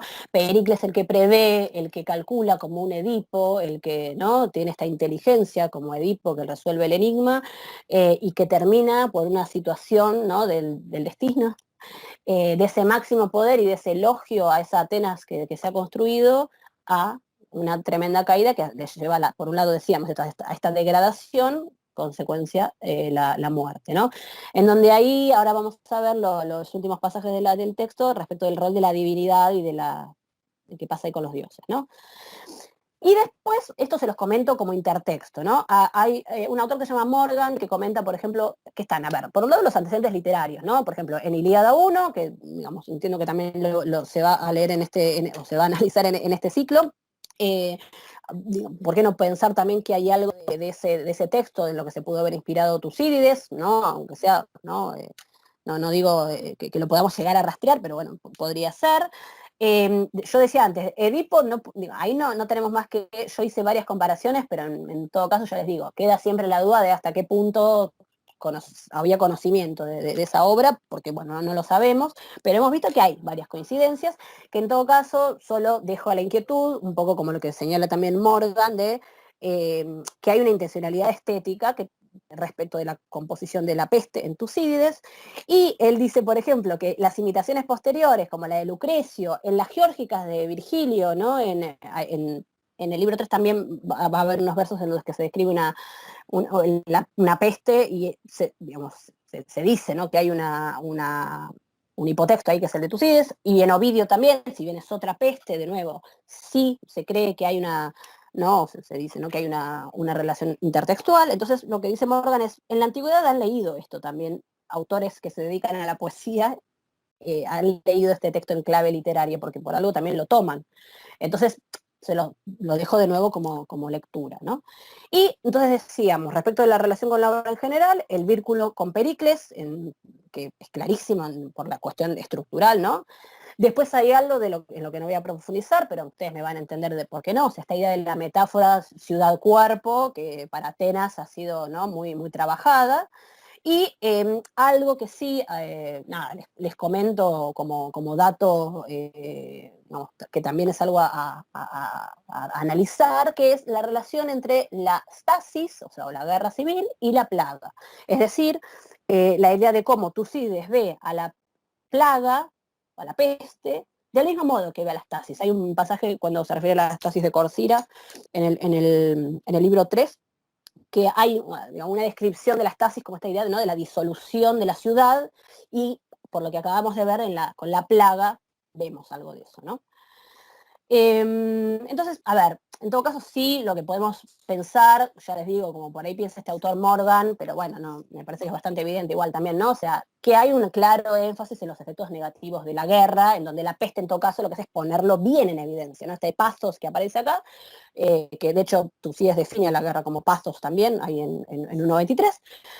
Y las últimas dos consideraciones son, del texto, ¿no? En 54 aparece como, la menciona un antiguo verso, es decir, fíjense lo que dice Tucídides, ¿no? Tras encontrarse en este sufrimiento, los atenienses eran oprimidos, muriendo adentro los hombres y devastada por fuera la tierra. En la desgracia, como era verosímil, recordaron incluso este verso diciendo a los ancianos que se cantaba en otro tiempo, ¿no? Es un antiguo verso que dice, vendrá una guerra doria y una peste junto con ella. Pero, ¿cuál es el problema, no? Dice acá en 54.3. Ciertamente se produjo una discordia entre los hombres respecto de que en el verso no era nombrada la peste por los antiguos, sino el hambre, porque ahí las palabras que están en juego son limón y loimón, que son muy similares, ¿no? Y lo que dice es, bueno, verosímilmente, en el momento venció que se decía peste, pues los hombres hacían el recuerdo por las cosas que sufrían. Bien irónico, típico de Tucídides. Y de hecho dice, en caso de que creo alguna vez sobrevenga otra guerra doria posterior a esta y suceda que haya hambre, de acuerdo con lo verosímil, lo cantarían así. O sea, bueno, acomodan el recuerdo a cómo les viene bien, ¿no? Pero fíjense, perdón, la idea que me trabé ahí, pero digo, fíjense cómo también está esta cosa de que, bueno, no hay discurso médico que valga, no hay explicación racional, bueno, empezamos ya a agarrarnos de por ejemplo, bueno, miren como había un verso que ya nos había dicho que esto iba a pasar, y después están los oráculos, ¿no? O sea, de lo que se ha también dado mucha interpretación. Dice, entre los que sabían, hubo el recuerdo también del oráculo de los lacedemonios. Cuando preguntaron al dios si era conveniente hacer la guerra, determinó que habría victoria para los que lucharan con fuerza y afirmó que él mismo colaboraría. Y acerca del oráculo conjeturaban que los hechos eran similares. La enfermedad comenzó al punto habiendo invadido los Peloponesios. Y no fue el Peloponeso, lo que es digno también de mencionar. Y consumió principalmente Atenas y luego también a las concentraciones más grandes de población de otras regiones. Estos son los acontecimientos acerca de la enfermedad. Este pasaje es tan interesante porque lo que plantea un poco es esto que les decía. Bueno, las explicaciones racionales acá nos faltaron. Entonces, el oráculo de los lacedemonios dice, bueno, que va a sobrevenir, ¿no?, una desgracia, y a los lacedemonios no los atacó. Tú sigues creyendo en oráculos y no, pero entonces finalmente, ¿no? Para cerrar la exposición, lo último que les quería señalar, como también o sea, venimos hablando de las consideraciones de tipo literario, es la consideración de tipo historiográfica, y cómo también el episodio de la peste sirve para opinar de Pericles, sirve para opinar de la guerra, sirve para poner en cuestión toda esta situación, ¿no?, general, no solo de los años de la peste, sino que para mí, digamos, entiendo que coincido con esa idea, ¿no?, de que el énfasis que está puesto, ¿no?, en este pequeño detalle, pero como para hablar de las consecuencias negativas de la guerra en general. Pero por ejemplo, no quería dejar de mencionar las relaciones con el método de Tucídides, ¿no? ¿En qué cosas? A ver, en la irrupción de la primera persona, en las dudas sobre la veracidad de los testimonios, en el cuestionamiento del saber científico. Vieron que hablamos de cómo Tucídides critica, entre comillas, a los médicos. De hecho, en su momento no lo dije, pero bueno, Rosalind Thomas plantea algo tan sencillo como Tucídides sí conoce el discurso de los tratados hipocráticos, conoce el discurso médico, lo usa, pero también está dando su propia explicación científica, porque hemos visto también que se aparta en varias de la forma de describir los fenómenos. Entonces hay también un cuestionamiento a ese saber científico del que Tucídides está dando otra interpretación. Y por último, eso que habíamos mencionado respecto de este verso antiguo que los hombres cambian a gusto, o los oráculos que, si bien no vamos a creer en oráculos, pero esto pasó. Y entonces les traje acá mínimamente algunos ejemplos de los pasajes programáticos de la obra de Tucídides, tanto en el libro 1, ahí los primeros en 1, y después en 20, 21, 22, en donde, por ejemplo, fíjense, la guerra fue una gran conmoción, dice al principio, ¿no? O sea, y no sé si recuerdan el prólogo de Tucídides, pero él lo que dice ahí es como, no hubo otra guerra mayor a esta. Esto es lo mismo que dijo la peste. Si la peste no hubo otra. Y de hecho, cuando había alguno que dijo que, bueno, pero por ahí atacó a otro, no, nos atacó a nosotros. La cosa del movimiento singular que tiene ese evento. Entonces la peste sería como una reproducción de la guerra, pero en más chico, ¿no? De hecho, ahí usa el término kínesis, que algunos han querido relacionar con una idea física, como conmoción también física, hasta corporal. Después en 1.20, cuando dice, las cosas antiguas las encontré difíciles de creer por toda prueba posterior, pues los hombres reciben la tradición de las cosas anteriores unos de otros sin comprobación, aunque sean cercanas a ellos, ¿no? Entonces, esto también es algo de lo que sugirió Tucídides. Bueno, que cada uno hable de lo que quiera. Respecto de la peste se dijeron muchas cosas y él tiene, ¿no?, su propia visión. Después, esperen que voy a leer de otro lado porque me quedó muy chiquito. A partir de las pruebas mencionadas, sin embargo, no se equivocaría alguno si considera que las cosas que examiné fueron así, no confiando más en lo que los poetas han cantado acerca de los hechos, porque los adornan, ¿no? Lo que hacen los poetas es ahí cosmuntes, ¿no? Y además de modo exagerado, ni confiando en los logógrafos, que compusieron de manera más encantadora para la escucha que verdadera, ¿no? Y son hechos incomprobables, y la mayoría, por efecto del tiempo, se han transformado hacia lo mítico. Esto también lo vimos recién en el pasaje del verso este. Bueno, hay algo ahí de cómo Tucídides se quiere escapar de eso, pero en este episodio de la peste termina recurriendo, por lo menos deja planteada la duda respecto de ese verso que estaba dando vueltas si dice limos o loimos. Y lo deja planteado para mí. Hay algo, estoy sugiriendo, de cierta crisis también del propio método historiográfico. Después, por ejemplo, ¿no?, también va a decir en 1.22, ¿no? Esta idea que cuando habla de los discursos, ¿no? Son difíciles de transmitir la exactitud de lo que fue dicho, para mí que las escuché como para los que me las refirieron de algún modo, ¿no? O sea, es difícil hacer esto. Bueno, ¿qué le pasó con la peste? Y fue como la exageración de esa dificultad. Y bueno, esto que también ya venimos sugiriendo de cómo lo que hace Tucídides, o lo que él se plantea es esta examinación exhaustiva con la que él, o sea, de cosas que él estuvo presente o averiguándolas a partir de otros con cuánta precisión fuera posible. El mayor reto que tuvo fue precisamente acá, en este episodio, en donde ¿no? O sea, nos dio claros indicios de que le estaba sucediendo eso, de que era imposible de hacer, y bueno, él lo investiga, lo examina y es lo que nos presenta. Pero insisto, digamos, mi última reflexión es respecto de cómo pone un poco en duda, puso un poco en juego también este pasaje, su propia concepción de cómo hacer historia. Así que, bueno, eso es todo. Gracias por escucharme.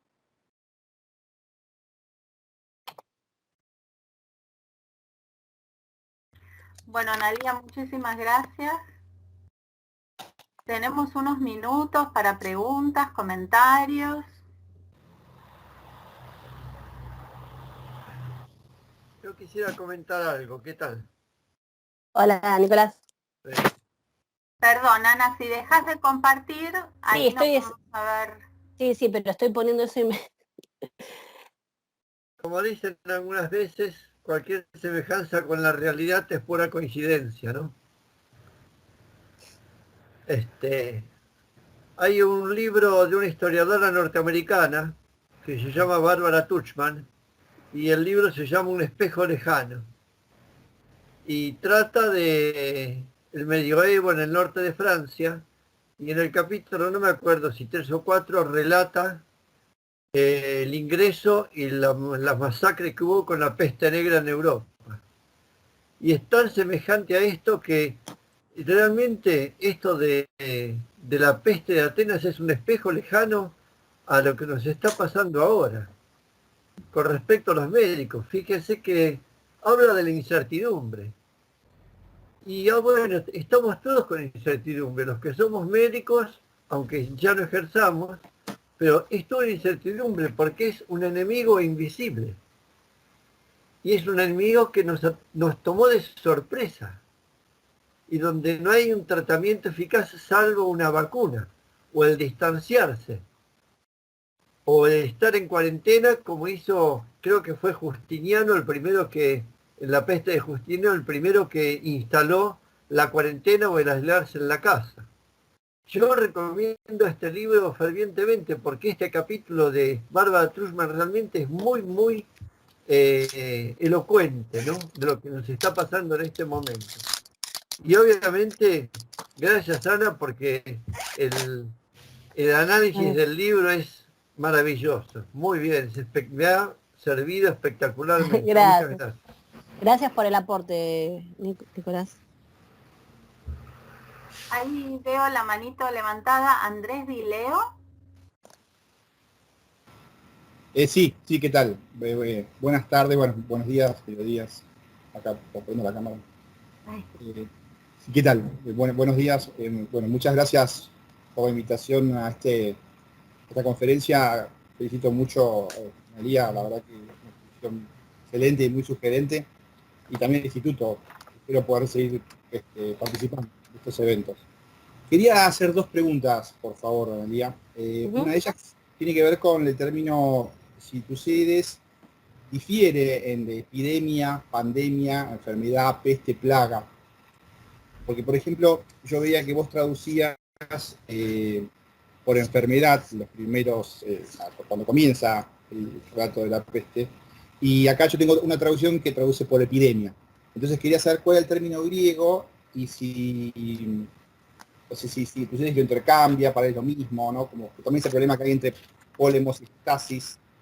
Esa sería una pregunta. Y la otra pregunta que tiene que ver un poco su turista final, que si bien entendí, no hay otros registros contemporáneos sobre la peste tan exhaustivos como Tucídides, o no hay algunas menciones de Edipo.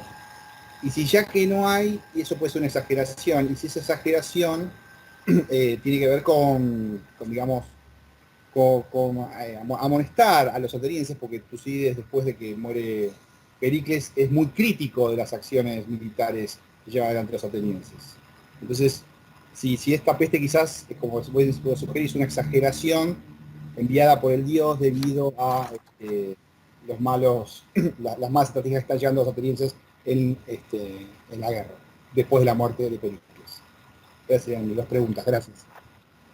Gracias a vos. Respecto a los términos para la peste, epidemia no está. Los términos son más o menos, o sea, no tengo la lista en algún lado que me la hice, pero son los términos clásicos que para referir a una peste o una enfermedad en la literatura griega. Es decir, no es ni específico ni mucho menos. O sea, aparece nosos, o aparece, decíamos antes, loimos, o aparece tocacón, o sea, el mal. Son en general ese tipo de términos y no hay más. O sea, yo epidemia de hecho no traduje y sé que es verdad que hay algunos textos, recuerdo que alguno traduce de ese modo, pero no son términos ya o sea, recurrentes en descripciones que no ni siquiera son o no necesariamente médicas. Así que, y se rastrean de ese modo. No sé, bueno, ahora me las había empezado a anotar y después pero sí, son generales, y epidemia no aparece, definitivamente no. Enfermedad. O sea, no son técnicos y los usa indistintamente.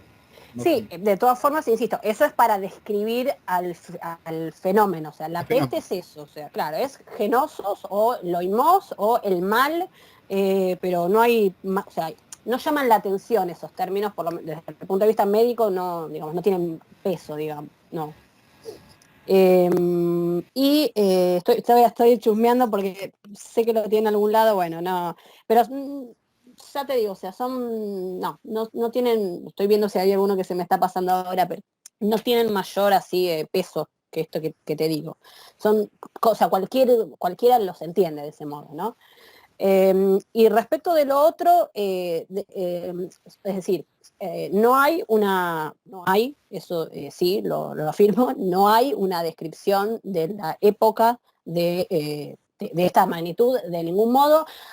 Está la duda de si en Edipo podría, eso en todo caso, si después en este ciclo aparece, o sea, y analizan Edipo, no sé, harán por ahí algún comentario.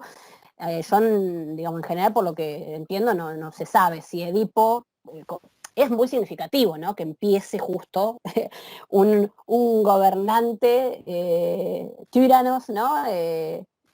En el 430, 429, o sea, en esa época,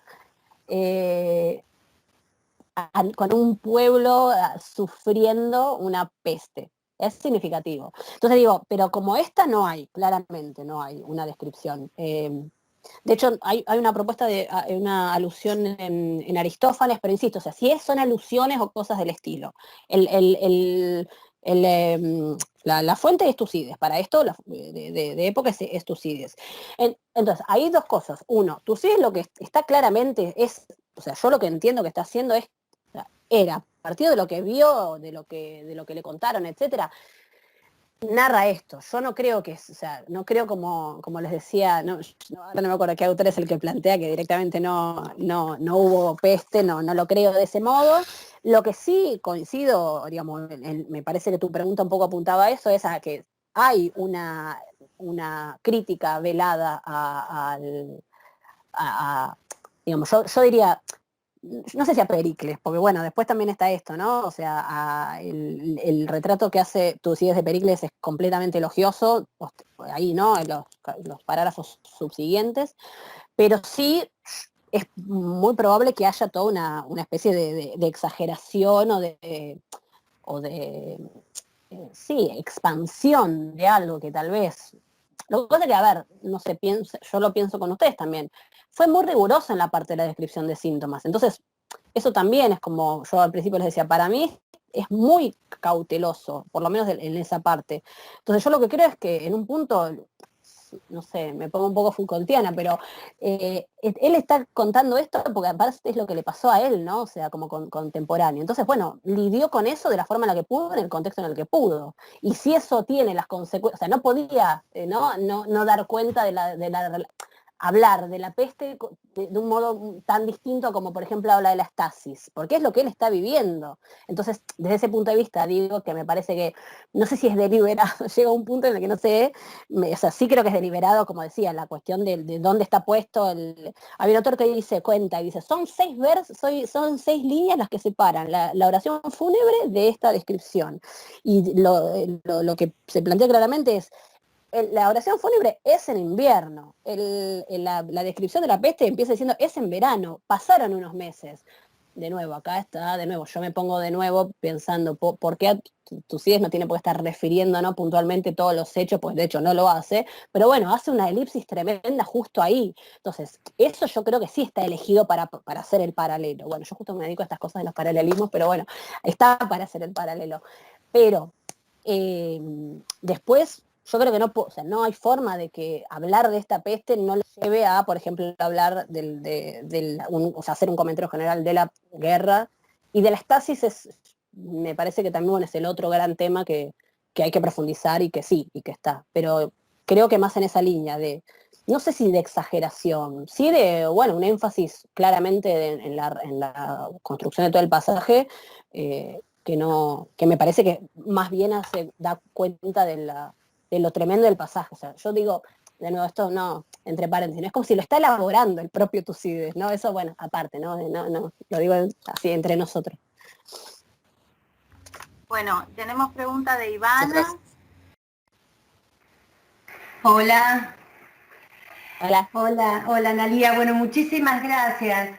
Mi pregunta iba en relación con esto último que estabas diciendo, porque hablaste de Pericles como héroe trágico y después hablaste de la metáfora entre ciudad y cuerpo, lo cual nos puede hacer pensar metonímicamente que la ciudad también es un héroe trágico, ¿no? Atenas.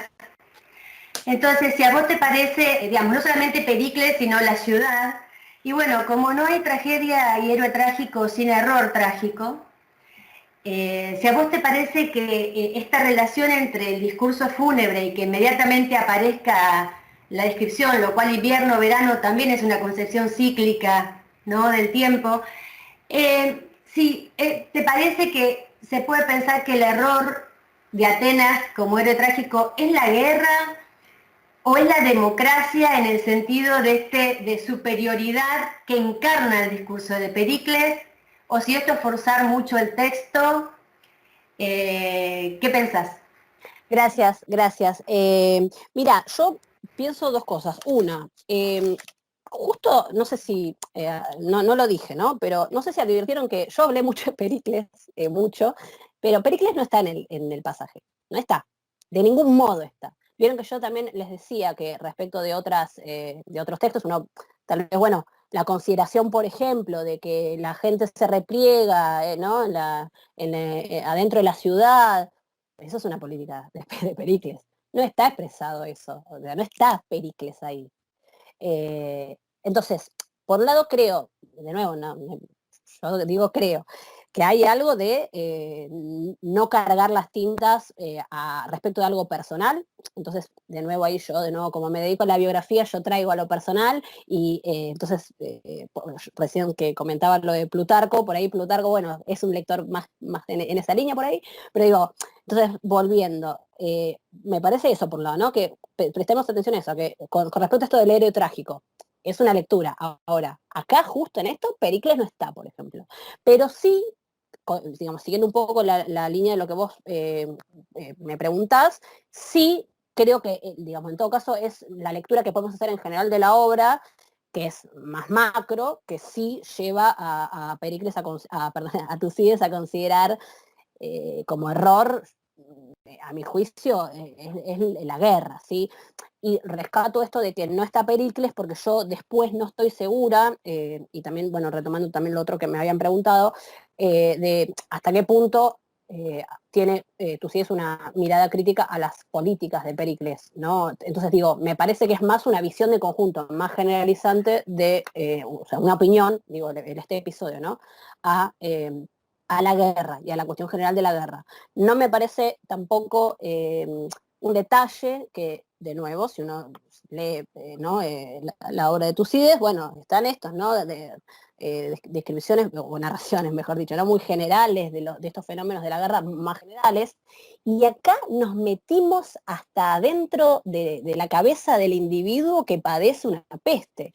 Entonces, ahí también hay algo de juego entre, bueno, sí, yo te estoy narrando todo esto, general. Ahora, mira hasta qué punto esta guerra nos está matando, que esto es algo que nos pasa. De nuevo, entre paréntesis, como dije antes, él nunca dijo qué causa era de qué otra, dónde estaba el origen. Entonces me parece que ahí también como que la interpretación queda abierta, pero para ser prudente respecto de eso, sí, entonces lo diría de manera general. Hay una opinión, pero más general, no personalizada. Y bueno, entonces sí, coincido con vos en la idea más de la ciudad como padeciendo la tragedia y todo, sí, me gusta esa idea, sí. Pero bueno, por ahí iría mi respuesta, no sé. Muchísimas gracias. No, gracias a vos. Santiago, tenía una pregunta.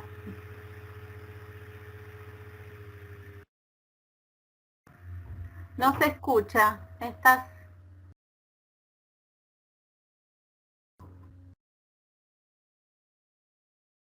A ver.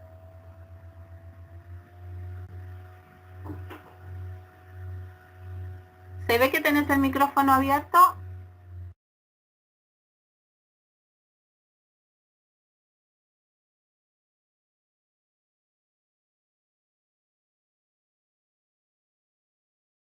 Pero no se escucha. ¿Querés escribirla en el chat y la leemos?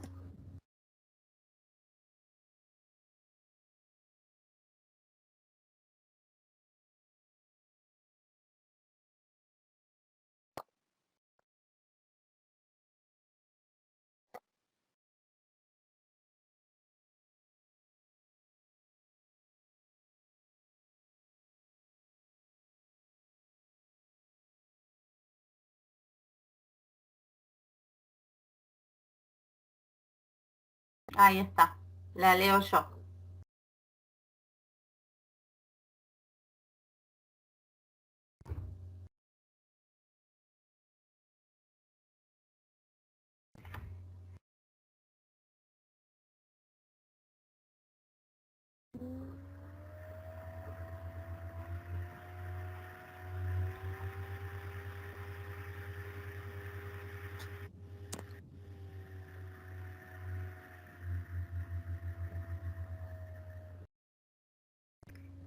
Dice, luego de la peste existió alguna... A ver, alguna... Reducción de la producción literaria de la ciudad de Atenas que verifique la existencia de tal crisis. No.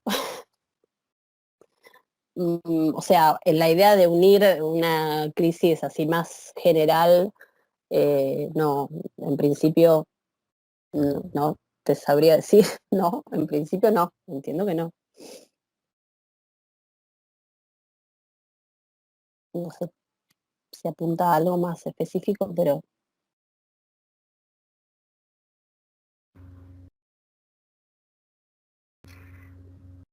Bueno, entonces, no sé si hay alguna pregunta más, algún comentario más.